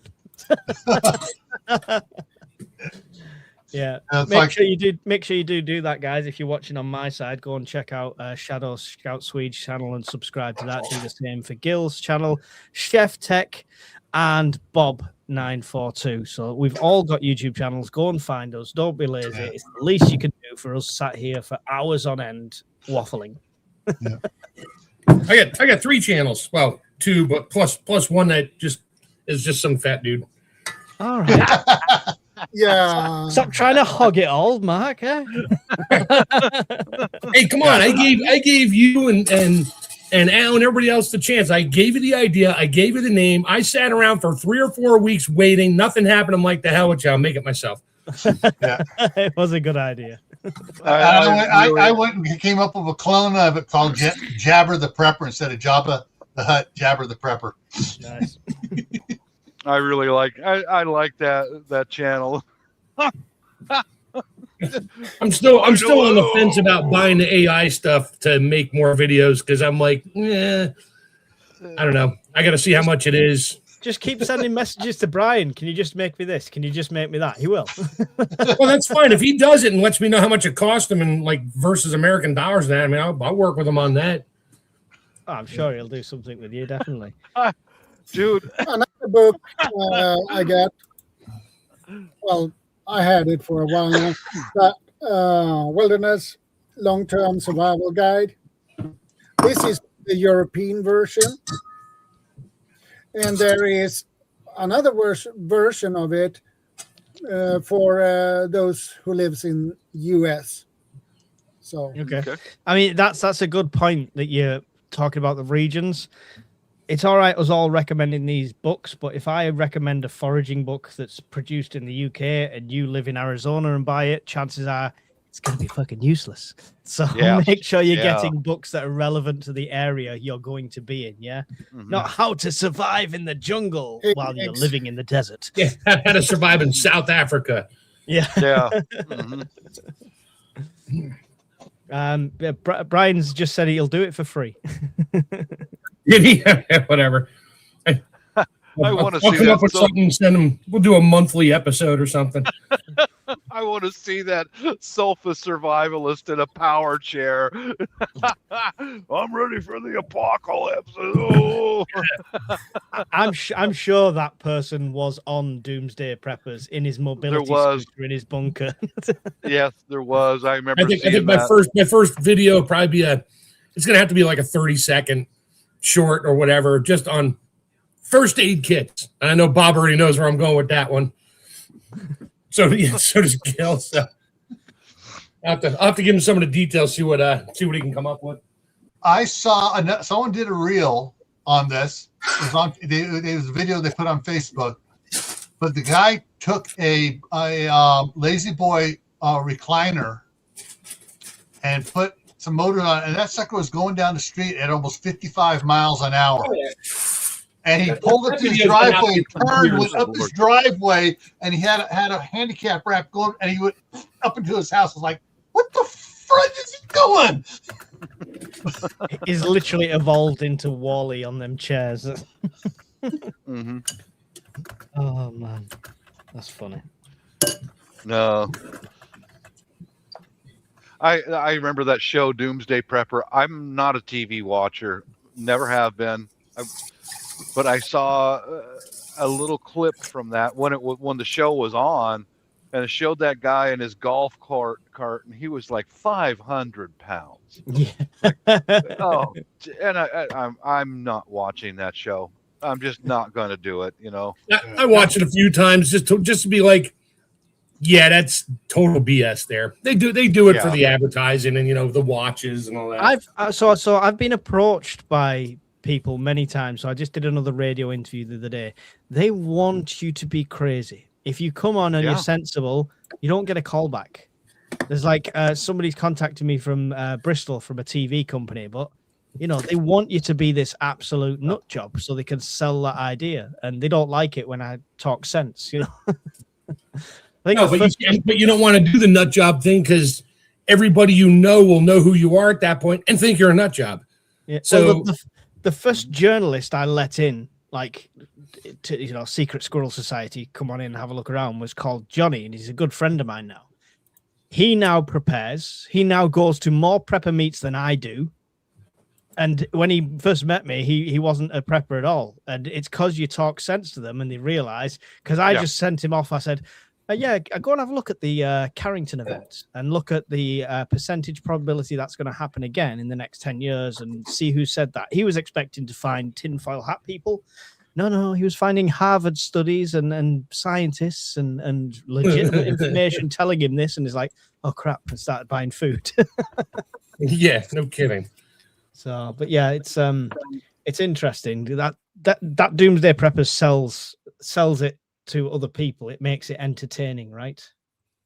If it's perfectly sensible information, Bob, it's not entertaining. We know it's sensationalism. Yeah, it's sensationalism. Yeah. You only have to look at YouTube channels. If I could do a video about dystopian UK, we're running out of food, everyone's falling apart, loads of hits. Oh yeah. If I tell you how to do something practical, you don't watch it, guys. You don't care. Yeah. Oh yeah, that's why I've got some pretty good practical advice on my channel, and most of those videos have about 50 views. That's it. Yeah. But it shows the mentality. People just want to be entertained. They're not really interested. They just want to be entertained. Yeah. Well, that cycle I did, like 7 days doing a bug out on a bike in pain, in agony, documenting the whole thing. Yeah. One of my lowest viewed videos compared to the political ones around it. And it cost me a lot to produce it, kind of thing, But yeah, it's mad. Absolute madness. If I sit down in front of the camera and just rant about politics, you all want to watch it. 18,000 views on a video where it's the truth about right to bear arms in the UK. So that's just me talking to a camera. Yeah. So it just goes to show. The Bug Out Island, that's 1,000. Yeah, I still don't think that we're wasting our time putting our messages out there. I don't think we are. Oh no, I enjoy it, and I've had emails where people have said you've really helped me. I had actually out of the blue, not even during this live. I won't read surnames, but somebody called Jordan just put an awesome donation into my PayPal with the comment, "Keep putting out the good content." Randomly, not something I've asked for or anything like that. It was just random. So it's things like that make you think, oh, well, at least it's touching somebody, Not in that way. Way. After you interviewed me, I was contacted by several people from the UK, and one fellow commented on about a dozen of my videos, and he went into the whole playlist of the different types of fire starters, and good comments. And I said, well, the Seattle area is rainy, just the same as the UK. Consider doing some of these things, because the fire starters that I make, and I also tested them and timed them. Consider this, because you're dealing with wet wood the same as we are here. So you've got to make something that's strong enough that will light wet wood on fire. Because if you're in a real SHTF, you're going to be tired and cold and hungry, and you want to strike it one time and get that fire going so you can boil some water or begin cooking as fast as you can. I've Brian's shouting my name in the chat because he's put a video up on it for Chef. So Yeah, I slaved over video. Can I literally get, as he said, what do you want it to say? I sent it to him. He literally put in exactly what it said. I was like, okay. I thought it was funny as hell. I don't know if you'll get audio on this. Do you get audio on this?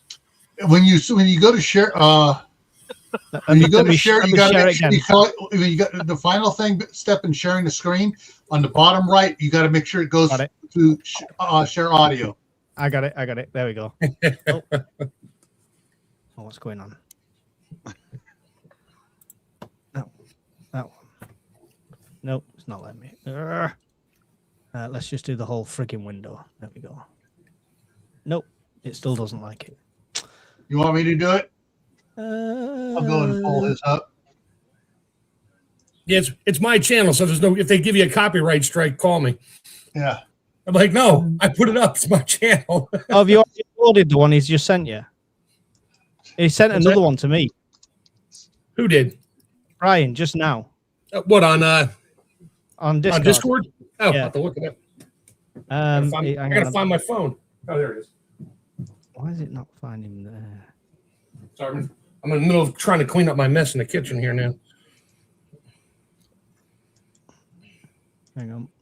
Okay, I put it in the side chat. You can find these driveway alarms, Amazon, Harbor Freight, different places. But yeah, they will save you. They'll save your ass, man. Because I even if you're going to go out hiking or camping and you pitch a tent, you can put driveway alarms around your tent and it'll wake you up if some kind of anything comes in. It'll wake you up. Yeah. I'm still working on finding the messages in here. Yeah. Here we go. Here we go. We're in. I think we should have audio here. Are we ready? Sure. Call me. Oh, there shit. we go. Diabeto. Diabeto. Or if they call me.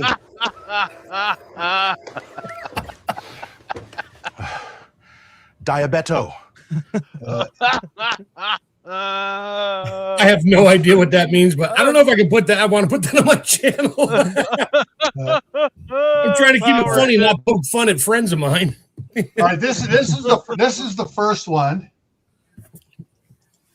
Welcome to the Sofa Survivalist page. I'm just a fat dude, and I watch everybody else's videos, and because of that, I know how to survive. Welcome to the Sofa. Oh shit! You know, I was just thinking if you could edit in some like a lance or something on the power chair or an AR-15. I'm ready for the shit. Hit the fan. No, he needs a he needs a little tow-along trailer full of like rice, beans, and water. And toilet paper. As you're all talking, Brian is right now furiously typing all these prompts into an AI. Hey, I'm still trying to find messages on the app. Oh, wait, there it is. Found it. The next thing you need to have the sofa survivalist put on a multicam helmet first. Yeah. Yeah, one of those night vision helmets and all that. Yeah. Yeah. Honestly, that first one, I could literally see the truth in so many channels I've seen. That's why I did that. That's why that was I was like, that's why Alan did his video on it, because I mean, we all talked about that on your one live stream. I'm like, oh, it should be the Sofa Survivors, which sparked his thoughts because we talked about it. And I'm like, oh, none of y'all wanted to make one. I'll make the channel. Sure, I don't care. So I make notes and I write things before I do a video. So while I'm doing a video, I'll look down every so often and check my notes and stuff like that. But I tuned into a video today about 7 days surviving a blackout, right? And it was literally somebody looking this way on, not at the camera, reading. He was reading off his own screen. Yeah. Just reading this entire script. And you could tell it was an AI generated voice. It had that corny trying to make it entertaining like AI does, and it's just not. So yeah, it really winds me up, to be fair. Hey Brian, how much is it? How long of a video can you make, and how much does it cost? I think it's a credits-based system, so like every month you get X amount of credits. Yeah, but how much do you pay for you? Obviously, that you can figure out. If it costs me $100 or $1,000 for 1,000 credits, it's $1 a credit. Yeah. I've no idea. I don't touch it. I tried to figure it out. I went to the website and I'm like, they make it so difficult to figure out how much it costs. They just want you to send them money and figure it out later. That's why I'm kind of on the fence about. The only thing I've started using AI for is to generate images for thumbnails or parts of thumbnails to avoid copyright. That's all. Because if I pull an image down of a nuclear explosion and it's done by Getty Images and put it on a thumbnail, someone might come and slap me with a bill at some point. So that's what I use it for now. Oh, okay. 8 seconds per clip, he says. But Are they if going Brian does a couple of 8-second clips, I could stitch them all together. Oh, I can stitch them together. I got all kinds of editing software. Yeah, you can stitch them together and then put your own audio to it. And now you have a 15-minute thing, and guy waving his arms and doing different things, and Yeah, it's more fun to make his mouth move and say dumb shit. Yeah, but I'm saying his mouth is moving, and your voice, and he's just going. I don't want my voice in there. I like the voice that the AI came up with to begin with. Leave it alone. Brian, if you're doing different clips of it, you need one like I've just said, where he's just reading a script. Hello, I am the sofa survivalist. This is my, like you see the people of. Oh man, you guys are lunatics. I like hanging one, out with you. I want one of him saying, and I'll figure out all the words for it and send it to Brian. So I just watched on another channel from Canada that I need to get this first aid kit. So I bought this first aid kit, and when he opens it up, there's like 50,000 Band-Aids fall out. They just keep pouring as he tips it. It's just infinite Band-Aids. Yeah. Oh yes, excellent. Is that a video that you saw that on? What's that? Survival kit. You talking to me? Yeah, the medical kit you're on about that he did. Is that No, his videos? dude, Is that somebody else? I have a 13-year-old imagination at my age, okay? All right. I randomly think of shit and I just bust out laughing. I'm like, I gotta write that one down. I thought you meant you'd actually seen this, like he's No, I just want him to say something like, I watch this Canadian, this prepper in Canada. That's all I want to say. I don't want to push that button too hard. Yeah. I watched this prepper up in Canada, and he said this is the best first aid kit ever, and I got to buy his first aid kit. So I bought his first aid kit. It only cost whatever payments of $999, and I just want to do it. I just want to show you what it is. And he opens it up, it's just nothing but a giant suitcase of Band-Aids and like a pair of scissors and a medical book. Yeah. I went through that one. Yeah, your wife does the same thing as mine, Jeff. I was showing her some stuff on Amazon. How about some of these medical kits? And she just goes, They're you crap. don't even know how to use that stuff. Just get gauze and tape and pack the wound, tape it closed, and get them to the hospital. Don't waste time trying to put in stitches or whatever. Forget that. Get them to the hospital, I saved on medical supplies. I just got a magic marker so I can just triage them all as 3s and walk away. Nice. So don't forget your giant case of red toe tags. Yeah. Yeah. Or just lean over, look them right in the eye, and just look them up and down and go, oh yeah, you're screwed. And walk away. Sorry, dude. I'll send the priest over as soon as he's done with the other 400. But it's just a flesh wound. Yes, I'm a Monty Python. It is a flesh wound. Come back and flesh wound when you lose an arm. Yeah, I'll bite you. Okay, when I was when I was in the military, we'd just go, hey man, if you ever get wounded and I got to help you out, have no fear. We're going to split up all your gear and leave you lay and bleed to death or something like that. Or no worries. Just show me where your gold teeth are at so I can kick them out of your head and I'll take the gold, No sense in wasting a good pair of size 10.5 wide boots. Yeah. Yeah. What size of shoes do you wear, by the way?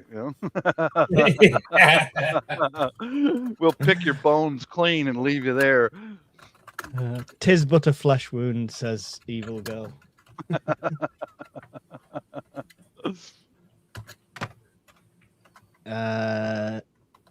It's the holy hand grenade. Yeah, Vanessa said Vanessa Kitty said Life of Brian, but I think she's referring to the meaning of life, where he says it's only wapper thin. Yeah, that is a the meaning little of life. mint. God. I can't eat another bite. But it's only a I wapper got thin. that memorized. I got. Dude, it's like I could literally spit out almost every single quote phrase in all those movies. All that. It's like to buy an argument. Did you see Yeah, my Monty Python rant from the top of the castle when we did the castle camping video? I fought in your general direction.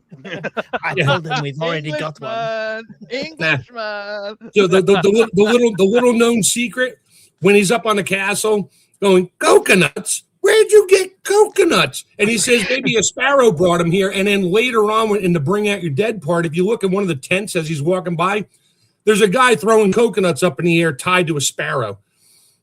Are you serious? Yep. Really? Gotta look for it. Yeah, it's fun. After like the fifth time I saw the movie, a friend of mine pointed out, I was like, oh my God, there's a guy in that tent. We had to rewind it. He's got a sparrow with a string tied to his foot, tied to a coconut, tossing it up in the air to see if it'll fly with a coconut. I love that French tower scene. Just give me a second, Mike. That French tower scene when they're approaching to go confront with the French, and there's these peasants down in the mud, and the knight rides up. What are you doing? And we're collecting filth. What does it look like? Do you know the actual film had a budget for horses? And they were just doing that noise during the rehearsals, but somebody said that's funny, let's keep it, and that's why they ended up with that whole thing. I thought it was. Are you ready, Mark? Let's go.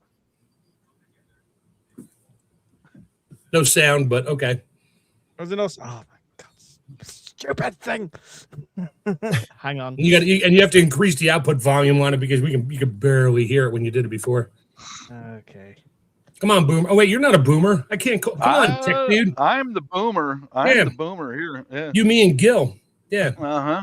I'm the web developer. I should know this. It's not playable.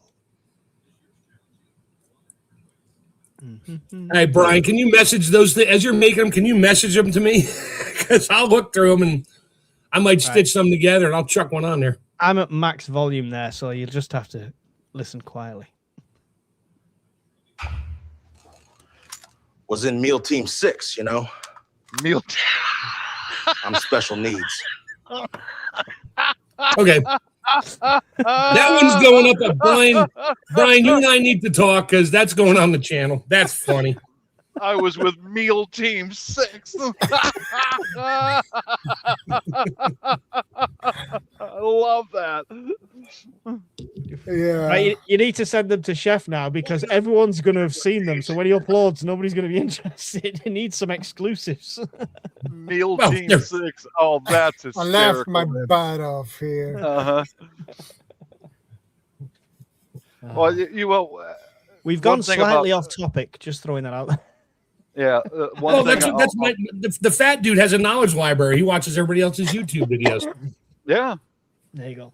I've seen so many times on YouTube, a guy will have an AR-15 and just it's covered in crap. Huge scope, laser pointer, bipod, every attachment he could fit. Just all this nonsense. If I had an M16 or AR, it's just plain. Man, iron sights, leave that shit alone. You can't shoot with an iron sight, you can't shoot. That's right. That's exactly right. That's how you learn. Yep. Well, that's why I like the Ruger Mini 14. It's the same action, but has a wooden stock on it, and it's a ranch rifle, but it's the exact same function. Mm-hmm. Same magazine, same everything. I like my make-believe rifle that I have here in the UK. There you go. First thing I fired was the SA-80, the British military issue one. And that was iron sights all the way through. And even if you got up to like, you got a SUSAT scope, which was only like 4 times, you know. Yeah. The attachments are ridiculous. I see them at Airsoft and the gaming style people as well. They have everything on there. So I've got this side on, I've got a red dot on this side, then I flip it to this side for a scope, and I flip it to this side. I'm like, really? You're going to be doing all of this during combat? Okay, good luck with that. Yeah, and I have a laser sight below that too. Yeah. Yeah. Then throw out the bipod and the suppressor and the bayonet and all that. The only thing I could conceivably put onto mine is a bayonet. That's it. Done deal. You know. I mean, Yeah. I'm all for sights, a scoped for a ranged rifle, but Right. if you're at the point you're using an AR, are you going to be at that much range if you've been forced to use that? How much range are you going to be at? Yeah, I've got good glass on a couple of bolt action rifles, but yeah, that's different. That's, you know, but I'm telling you the truth, after years and years and years of hunting, the big, huge scope in Western Washington anyway, where it's heavy brush, you're never going to, it's a waste. You're wasting it. Hmm. The best thing to use is like a 30-30 Winchester, you know, because it's iron sights, you know, because you're It's a around good saddle in rifle. this region, especially in in the suburbs, you're not going to see past 100 yards. You can't. There is no line of sight. You know, Yeah. your houses and trees and outbuildings and all that. 50 yards. That's it. You're good. If you can get your rifle sighted in the suburbs for 50 yards, you're good. You know. Yeah. It's almost at a point you want to have a 12 gauge with double aught or triple aught buck in it. Yep. Mm-hmm. Crowd dispersers. No, the crowd dispersal is some of that Swedish Swedish fish. The patent pending Swedish fish grenade that we're coming up with. This podcast is going to own the patent to it. Oh man! Yes, you hear the combats, you know, urban combat. Fish, you know, pull a pin. Fish out!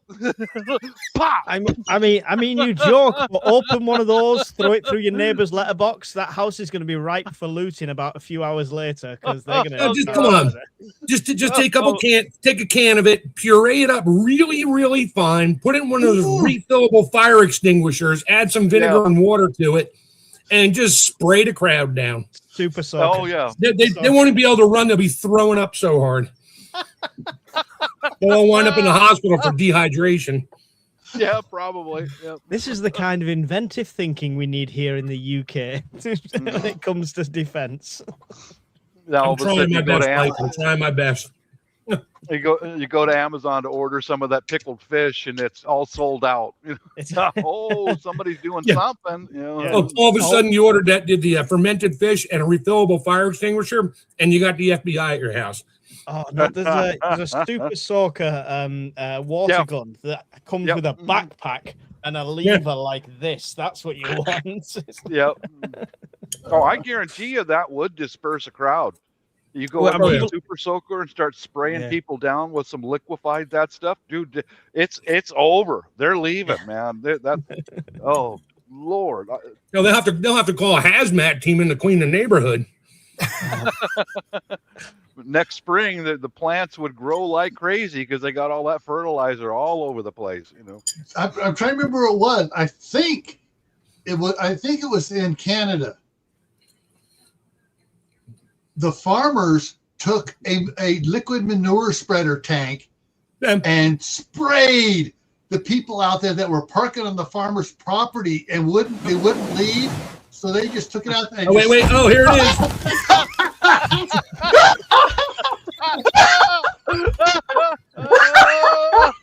What's the tampons, man?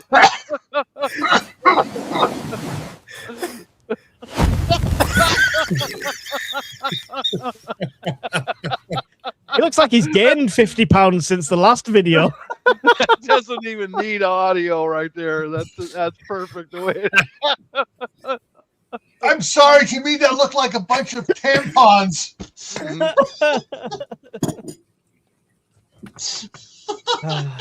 They have good wound clotting functions. Oh, God.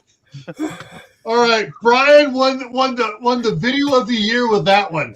Yes. Perfect. That's perfect. Send them over, Brian. I'll throw a couple of them up on the site tonight. And then Michael do an interview with the Sofa Survivalist in a couple weeks. I'll have to send you some prompted questions that we could actually set that up and do that. That'd be great. Oh shit, he did send it to me. That's okay. I'm dying here. If they call me.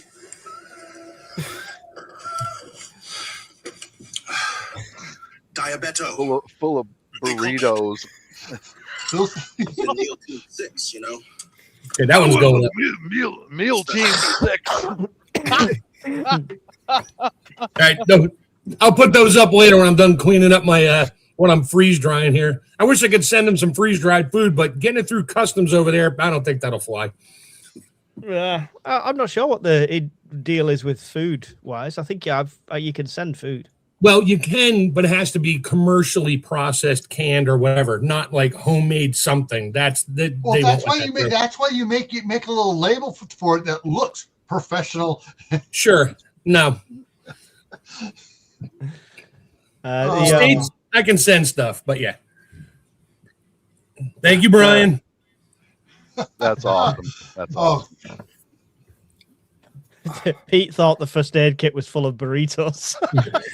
It looked like tampons, man. Yes, it looked like tampons that were wet. They'd swollen up. I wouldn't know what one of those looked like. Every survival kit should have one. Yeah. It's a good fire starting material. It's compact down. It's brilliant. Yeah. And super absorbent. Put a little alcohol on it and yeah, I mean, you don't even need alcohol on it. Yeah, it's definitely. I used it. I'm just going to grab a drink. But it works perfectly.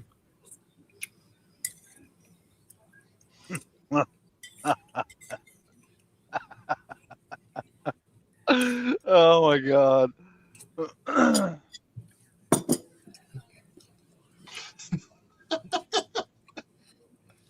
Right, I'm dying here. I'm trying to get cooking and stuff done. Here I am trying to get on my website.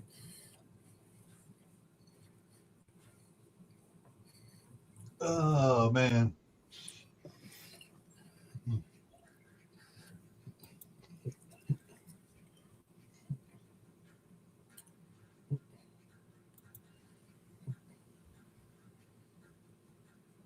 If they call me. Call me.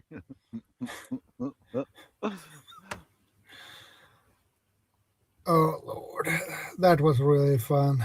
Oh my. Yeah, I was just reading that.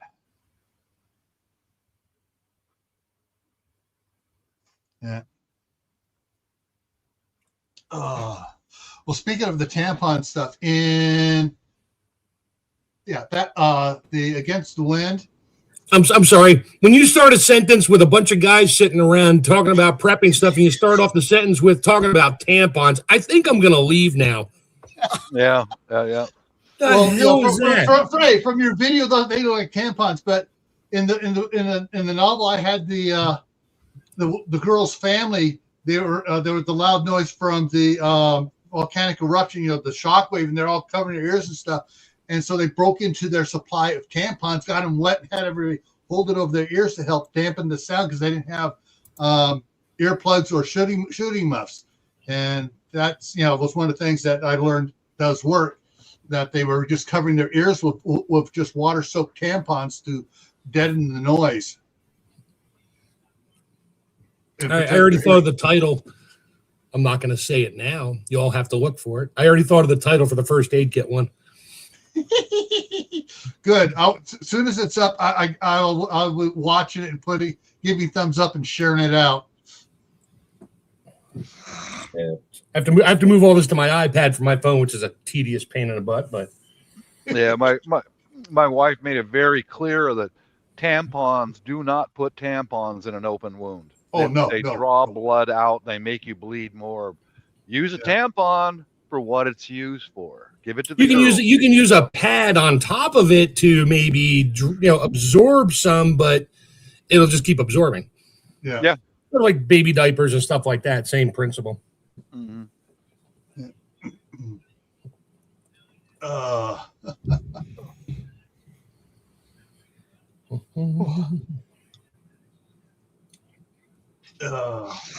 Yeah, if you got tampons in your prep, that's great because if you got a wife or daughter, here you go, hon. Yeah. It's always in my survival tin, like the EDC tin. Yeah. It's like if you pull a tiny one apart, how much cotton is there? You talk about the wet weather there, Bob, the amount of fire starting materials that's in one of them. Yeah, It's unreal. there's a lot. Mm-hmm. Yeah, there was a guy he's an expat over in the Philippines. He made some fire starters out of candle wax and tampons, Or you can get a really old school World War II bandage that has the clotting powder on. Okay. Somebody just mentioned clotting powder. Check that out. Yeah. Yeah. Mm-hmm. I mean, how useful that is. I got it from an antiques place, but it says it's good till July 2009, but it was from an antiques place, but the date stamp is new compared to the rest, so I don't know who put the stamp on. Yeah. But Hard to say. Yeah. that's the old military spec ones, so it was material instead of mylar.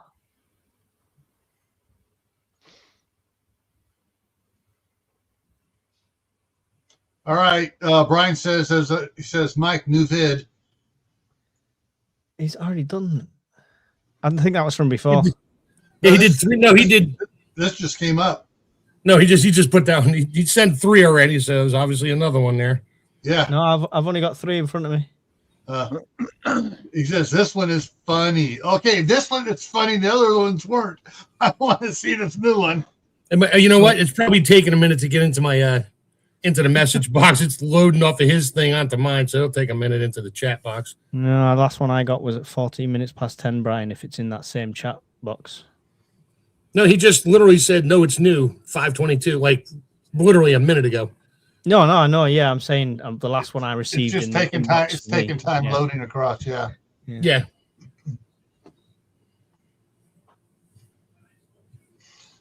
Mark's Adventures. And this minute. I learned from the bathroom at work, she flat pads go first. So I'd say Corporal Jones from Dad's Army. Oh, wait. Okay, they just came in. Hold on. I'm going to watch this one incognito. I'll be right back. You can watch it incognito all you want. He sent me 2. I can just share them. Oh. It's live now. All right, let me do this right first time so it doesn't all break. Okay, that's funny. Which one did he send you? Because he sent me 2. Yeah, he sent me 2. They're both the same thing, just one's putting a bandana on. Yeah, that one. I've seen some shit, but not my feet. Wait, play it again. It's the first couple words. I was a gravy seal in the Nam.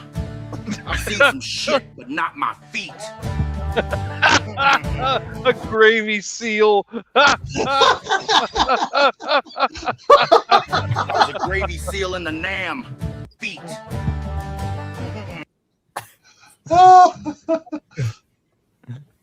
Wow. Brian, too much time on your hands. Too much time on your hands.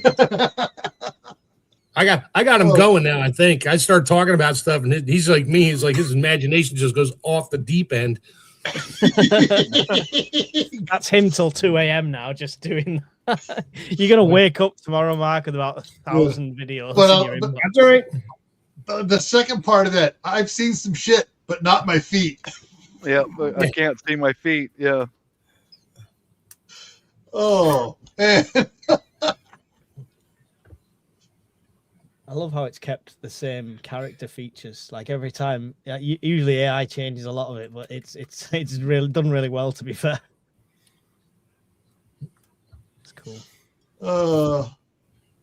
Where's the original picture from? Internet. We could be breaching all sorts of copyright No, here. well, Then no, there was nothing on it. It was an AI picture. I was like, whatever. There you go. Diabeto's revenge. People's revenge. Diabeto. I'm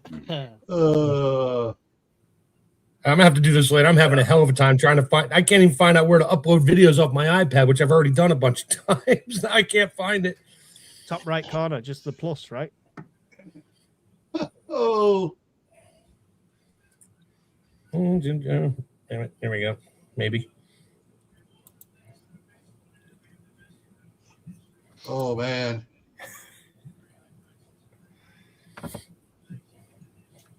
Yeah. You can watch it over and over again, and you will laugh your butt off. I laugh at it every time I watch the first one. I've let that thing play on loop for like 10 minutes, just pissing myself laughing. Going, that's just stupid funny. That's Scarily accurate as well. That's why I wanted to do it. Good night, Brian. Good night, Brian. Night, Brian. Let's see what it says here. All right, so the first video on the Sofa Survivalist channel has 544 views. That little blip of putting the body armor on.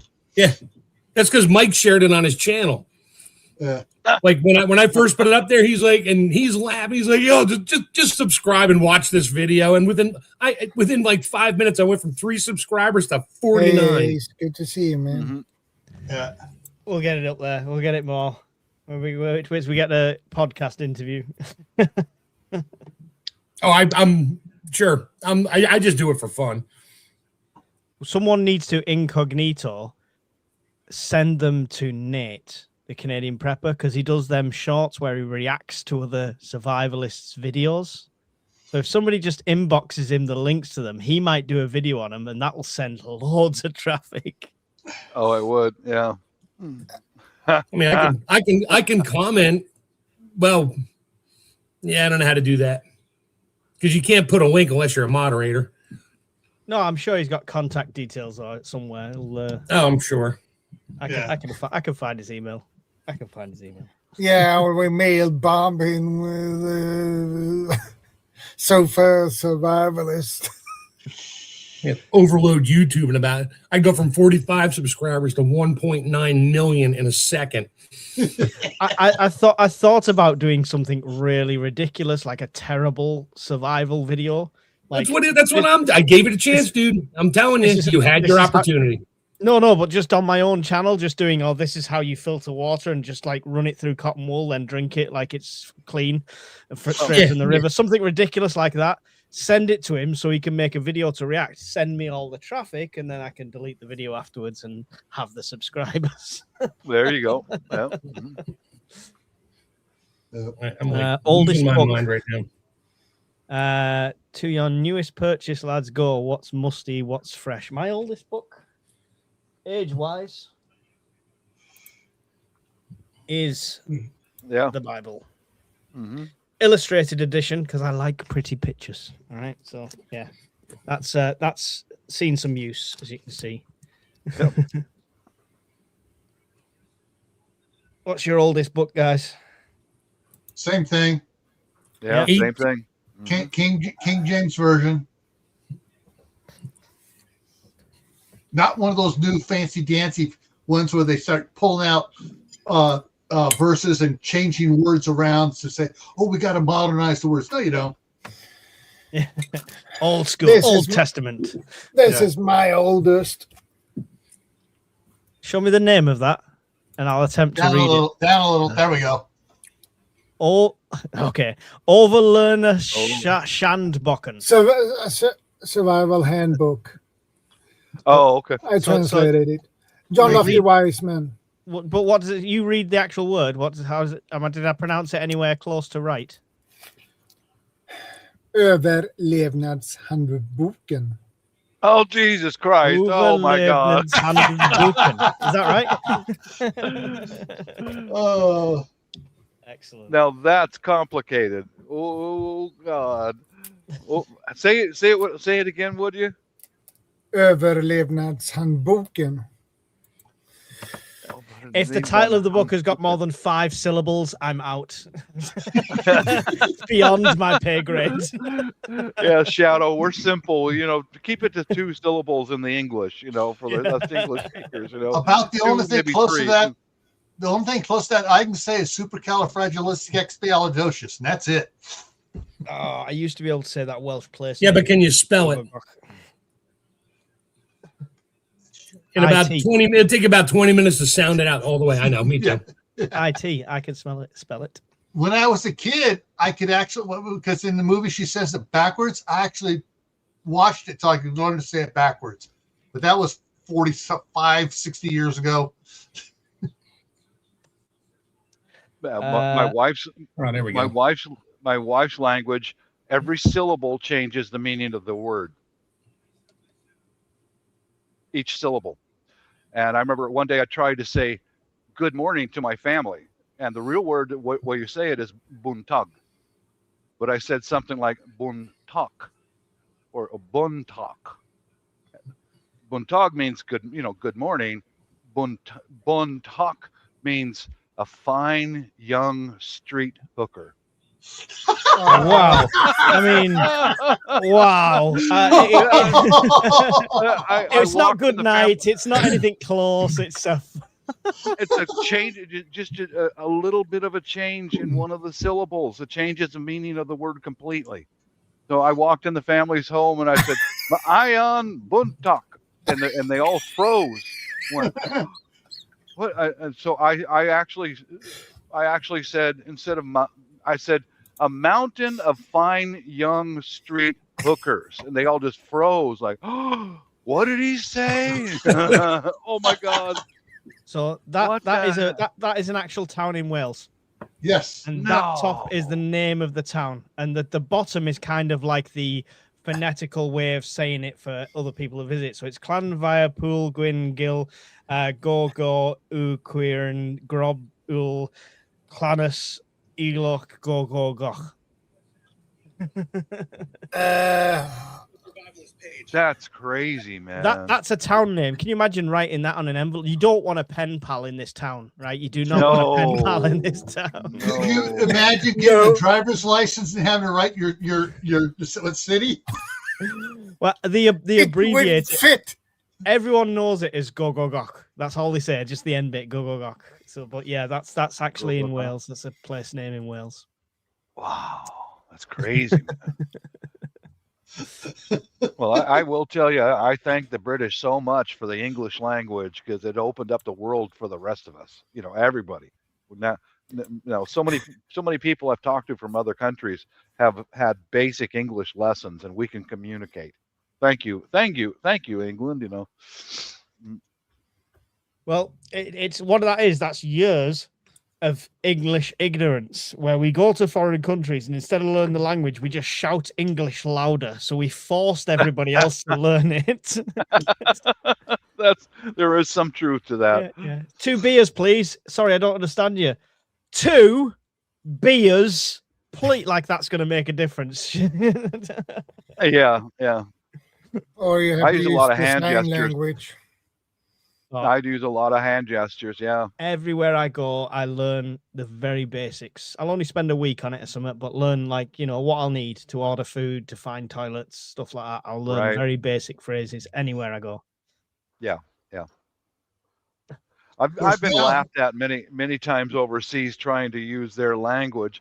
They know I'm trying. Yeah. And that what makes them laugh, because it's so bad. So they I've been told more than once, "Sir, just speak English." I learned some Spanish. We don't have Spanish in our schools like a lot of you guys have. We have French and German generally. And I learned a bit of Spanish before we went there. And I was getting by, and everyone was seemed to be taking me on. And then this young waitress at this restaurant, I remember her vividly. She was a lovely girl, but I ordered in Spanish, and she leaned over, she went, "Just so you know, you're better off speaking English because we're Catalan here, so it's less insulting if you speak English." I was like, all right, okay. So Catalan's like a different dialect completely, so Right. yeah, Right. I had no idea. So yeah, do your research before you go. Good job it was a nice young waitress and not some angry nationalist there. Yeah. Of course, here's the football phones, you scarf. get translator on the phone, so that helps out now too. I don't trust tried. It. There's the football scarf. Oh, geez, no way. No way. I tried Google Translate when I was in China. Dude, they cannot understand one damn thing Google Translate is saying. Yeah, Nothing. I find them useful for written text, but the audio seems to pigeonize all languages. It sure does. Yeah. Because I mean, like even German, you're asking in like reverse, like so it's not the word, it's not word for word like Google does. It's the formation of the sentence. Yeah, it's different, you know. Yeah. That reminds me of how Americans can't figure out metric, so they make the world learn imperial Fahrenheit. Other way around. I've got a working knowledge of metric. Yeah, I can use both. Kind of the Australians is the same way. They use both.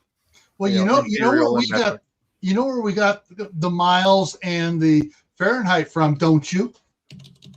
Yeah, it's British. It's British. Yep. Now, milestones. That was British highways. The milestone.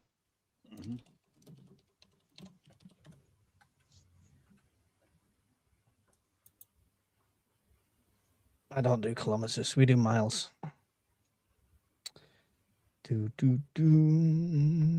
I had a conversation on the live with two Australians a week or so ago.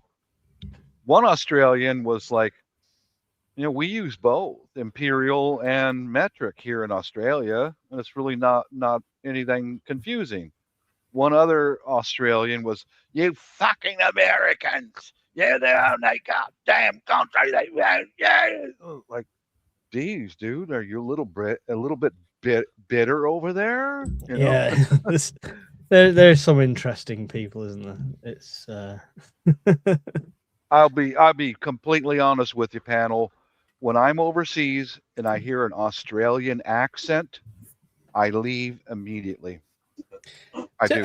It's weird because like I've got a couple of Australian friends that live over here now, and they're the nicest people ever. I mean, right. It's sad that it has to stereotype when there's idiots like that about. All right, Mike, my video's up. Oh, you put it on the channel? No, yeah, I put it on my channel. Yeah. All right, let's get this. Yeah, don't be around an Australian when they're drinking. Wait a minute, why does it say private? Oh, just don't. Yeah. As soon as they find out that I'm an American, they come on the attack immediately, every single time. That's why when I hear an Australian accent, I just leave. Tell them you're Canadian. They won't know the difference, and they won't know how to react to it. Yeah, I've done that. I've done that. I've done that. I really pissed one guy. No, it won't come up yet. It listed it as private. Stupid. Oh, bummer. Now I'm trying to figure out how to get in there and do it because this thing is just irritating the hell out of me. I went to a little sidewalk cafe thing in the Philippines, and there's a white guy sitting there, and he's got like 4 bottles of beer in front of him. And I went up to the bar and I ordered a cheeseburger and something to drink. And so the only table was next to him. "Oh, you fucking yank." And oh God, here we go. Then he started going in about Donald Trump. And he's the expert because he knows everything about America. He knows everything. Hey Bob. Yeah. Easy on the F-bombs. It's not your channel. Yeah, I know, but I put in my earbuds and I refused to listen to him. And man, that pissed that guy off so much. He went into a tantrum. I couldn't hear what he's saying because I put in my earbuds and I was just waiting for my cheeseburger. Yeah. That's what when you're an American abroad, that's what you have to put up with. I think it's the same with everyone. People stereotype, right? They have one impression of an American, and now you are all the same. Yeah, Right. But you'll get the same in the States. You get people thinking we all speak like Emily from Friends, and we all have high tea and all this lot. And you'll get people that think that. And the amount of like Americans I've met for the first time when I've been over there who have not spoke to a British person before don't know where I'm from, because I've not got that London or posh Southern accent. So they're like, are you Australian? Are you, they don't get it. They don't understand the accent variation that we have across the country. When you take Brian over there, he probably needs a universal translator anyway, because it's his Scottish accent. But it's stereotypes that people have, unfortunately. We can't. It's weird as preppers because we don't want people to stereotype, but then we say, part of situational awareness is you have to stereotype, right? You go and when you're looking for potential threats, you have to, in a way, stereotype the people you're looking for. So it's a fine balancing act.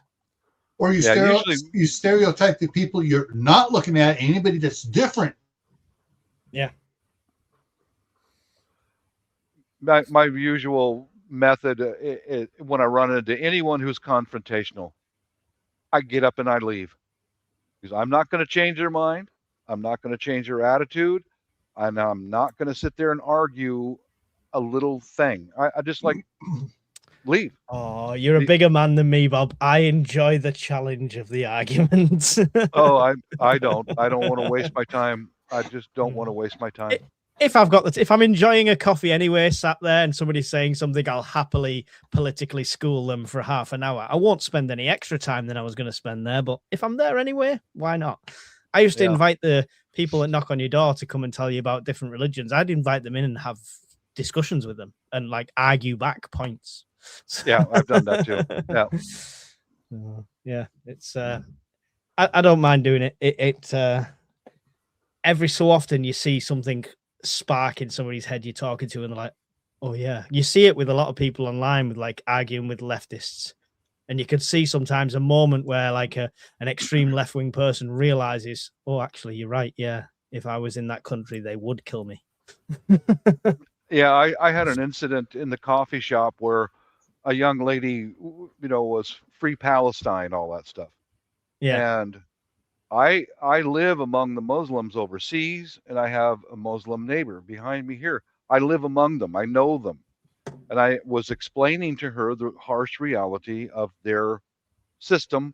It's a system of life, not just faith, but it's a system of life. The harsh reality that I have witnessed myself. And she got angry at me for telling the truth. And she left the coffee shop, sent the owner an email about me being a monster, a beast, whatever. So Carrie talked to me about it. I said, I didn't mean to upset her, but I've seen this with my own eyes. And she said, yeah, I get it. She's just young. So weeks later, she comes back in, and I'm in there, and I just got my sandwich and my coffee, and I know it's her. And she's standing there and goes, see, we can argue against and this and that. And I just put my headphones on, turned the music off, and had my sandwich and coffee. I'm not even going to go. I'm not feeding into you. You have no power over me. I live. It's I live a good among way. them. It's a good way to be. Yeah, it's a good way to be. Just shut it off. A radical. I'm not going to try to change your mind on anything. I just either leave or put on my headphones and listen to music. Yeah, like I say, I'll do it for entertainment purposes sometimes. But yeah, other than that, for your viewing pleasure, the video is up. I've shared it on my channel and I've shared it on the Discord and told everyone they need to go and watch, like, subscribe, and hype. So there you go. Oh, the one I just put up. The one you just put up, yeah. Yeah, it's all in the title. It's all in the title. Don't forget the prep feminine hygiene products. Just the look on his face says it all. It's like, yeah, it's for my wife.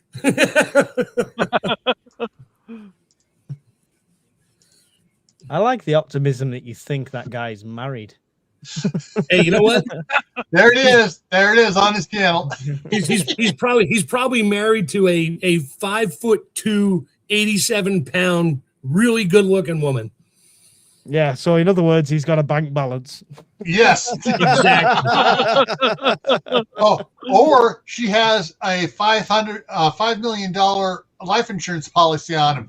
When is he going to kick the bucket, man? His cholesterol's through the roof. Why is he still around? Yep, that would be the way. Kind of like when I go to Barnes and Noble, everyone in there fears me, I swear. I never did anything to anyone in there, but they literally stay across the bookstore from me. Well, Barnes and Noble, is that a book chain then, is it? Barnes and Noble. I don't know Barnes and Noble.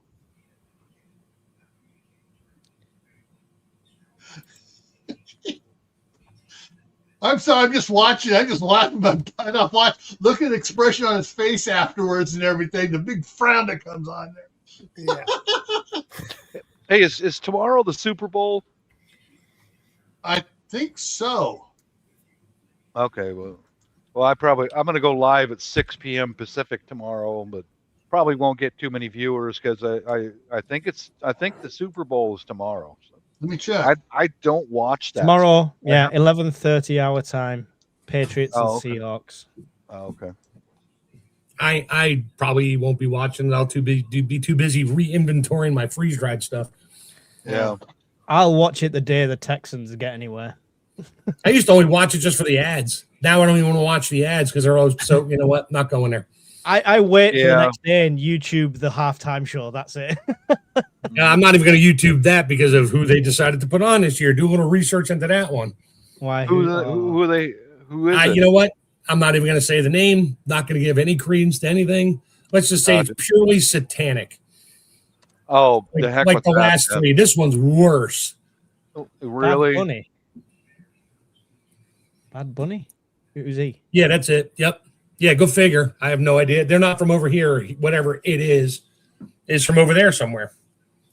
Well, Like if you want, if you got a minute, Mark, you can stop in and shoot the BS with me if you want to. You know, I'm a big old school hip hop fan, so nothing beat the one that they did I think 2 years ago, where it was Dre and then Eminem and Snoop Dogg, and they were walking through the whole building, and 50 Cent was there and everything. That was brilliant. I thought that was awesome.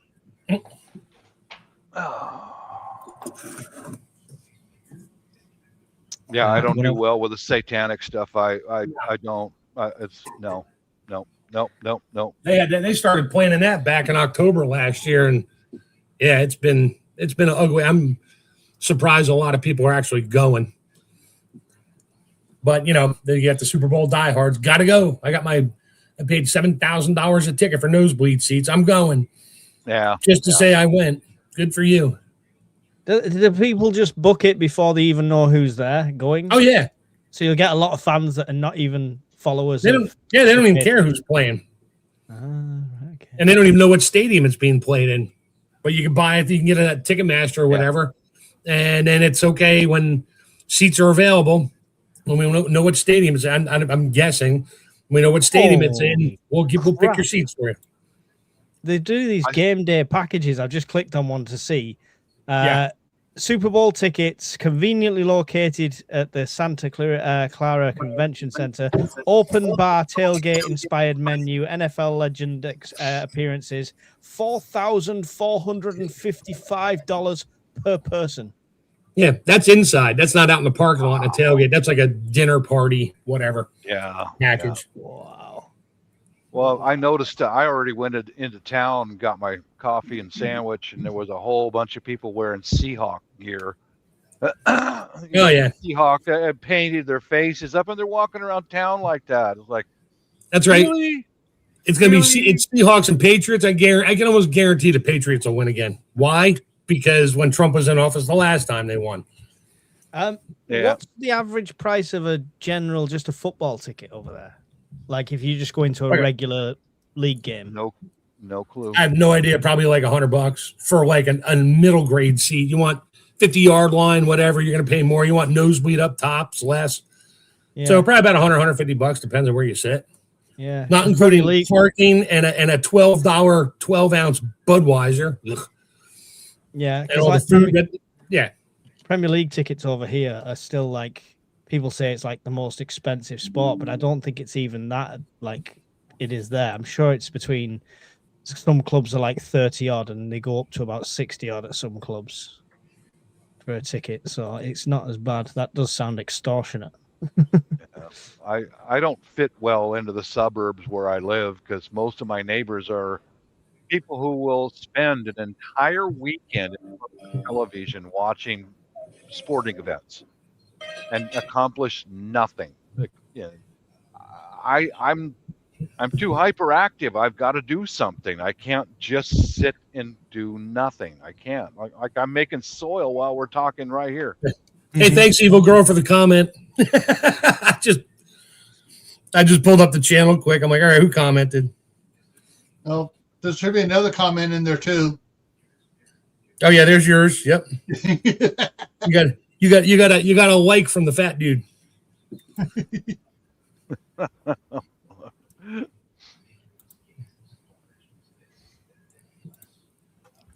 Oh, I got to do that. I'm sorry. I got to do that. Let's see here. What, log in as your other one? Yeah, and make a comment. Well, you got to subscribe to my channel.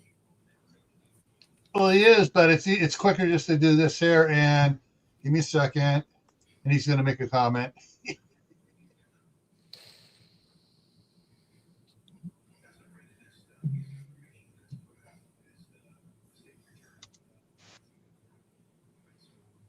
All right.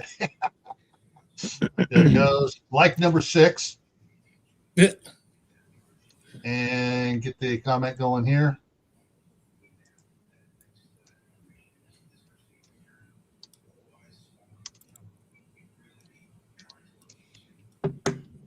Holy shit, it's got 52 views already.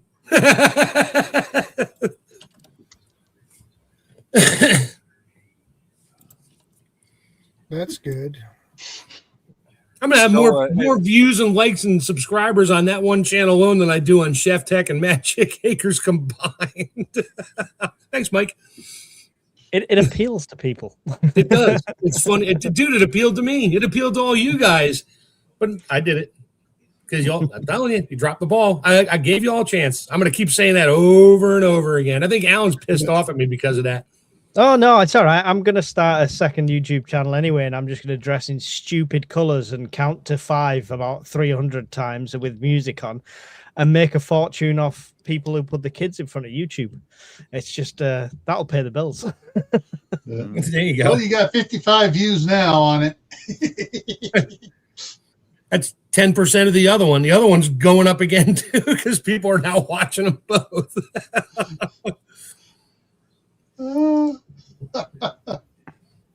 So when are you going to load up the scooter on there?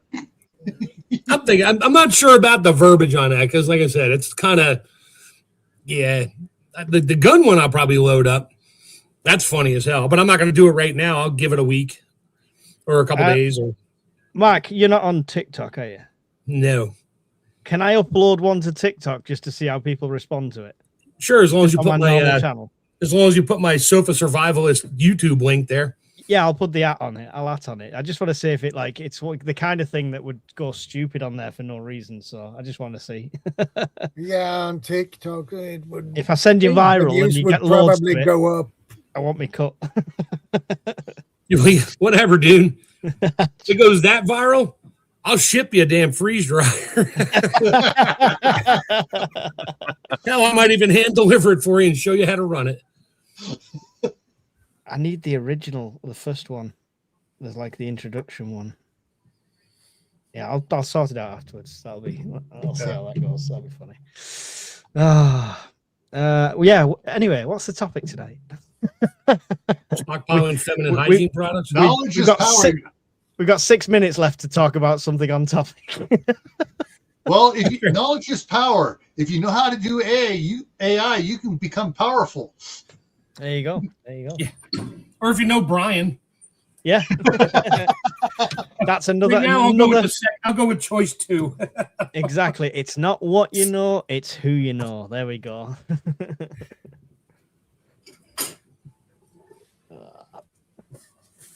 You have another comment, Chef, says Diggs Outdoors. I'm not sure what he's... Here we go. Here's a video I'm not going to watch. Michael Etchin's The Combat System Too Brutal for the U.S. Military. It's like a knife fighting video, you know. Oh, man. There is so much BS surrounding knife fighting. Oh, yeah. So much. Does he mean too stupid for the military, not too brutal? Because, you know... well, no, the title says it's too brutal. So that's clickbait right there. I got to watch. Yeah.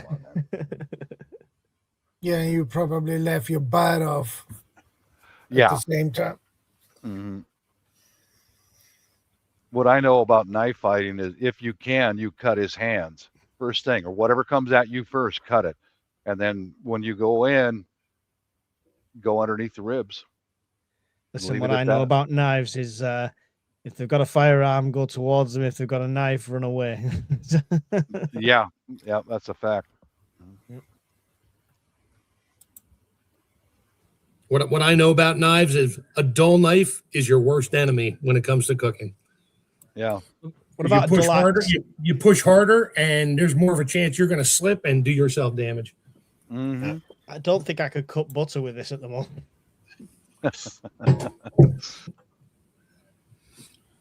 going to be tonight, just sat in front of the TV. So I got to figure out the hashtag thing, like what hashtags people are looking for. I mean, I'll put in. I didn't do it on that. I can go and add hashtags later, right? Yeah. Just so if like, do people actually search hashtag like prepping? No, but it balls it into a category. So for someone like me, if you're watching prepping videos, it'll auto find thing. Oh, okay. All right, I'll start playing with that a little bit more. Add a whole bunch of Where do you add the hashtags, in the description or in the summary, the title? You can do it in the description on shorts. In main videos, you go into edit like on the studio, and there's a tags section at the bottom, which you just separate. I can do that on my on my laptop. Yeah, so you do the tags in there, and you do the hashtags. I'm still trying to figure out how to get the other login on my laptop because I got the same email address. Yeah. So and I got separate passwords, but whatever. Bye, Little Red Hen. Thanks for popping in.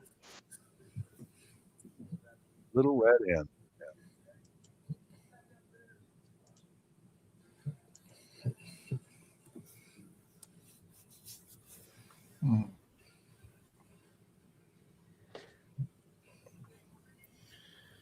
Oh, yeah. So quiet. Yeah. Go back to watching my Filipino girls.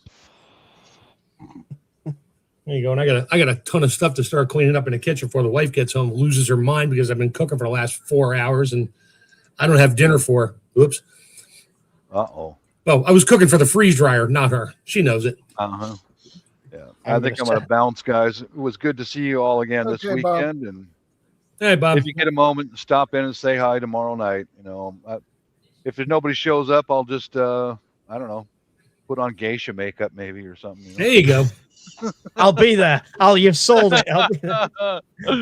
I think it's about 11. I think it's about 11:30 my time, Bob. So if the wife's unconscious, I'll come on. If she's not, then I won't be. Okay. I really don't have a topic. I just open topic. You know, whatever. Freestyle. Cool. That's how I keep my lives. It's like whatever you want to talk about. I don't care. Excellent. Cool. Yeah.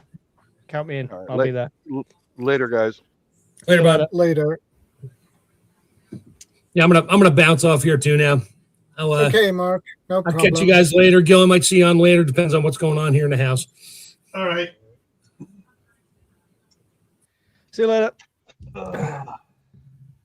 Right, Shadow's about to go to bed, so I will do the same. I'll say goodbye to anybody watching on my side. Please remember, 4 hours out of these guys' lives to come and talk about prepping for you guys. So the least you can do, go and find their channels, subscribe, like, and all that lovely stuff. And Gil, Shadow, always a pleasure, and I will see you again soon. Always a pleasure to have you. Good night. God bless. Yeah, and so my next live stream is in about 2 hours. It's basically I'm examining these different theories out there of the end of the world, and so that one's coming up tonight. Is after the 6,000 year Earth tilt from the scientist community. So I'm examining that one. But tomorrow morning at 10 Eastern Time USA, I'll be continuing editing the Scout and the Ninja Book 1 on live stream as I edit it and do stuff like that. So, all right, Shadow, take care. Thanks for having me up. Yeah. And Always a pleasure. I'll see you around. See you around. Thanks, guys, for stopping by. I appreciate it. And I will see you next week. Same time, same channel. And remember, be part of the solution, not the problem. Stay safe. God bless. And we are out.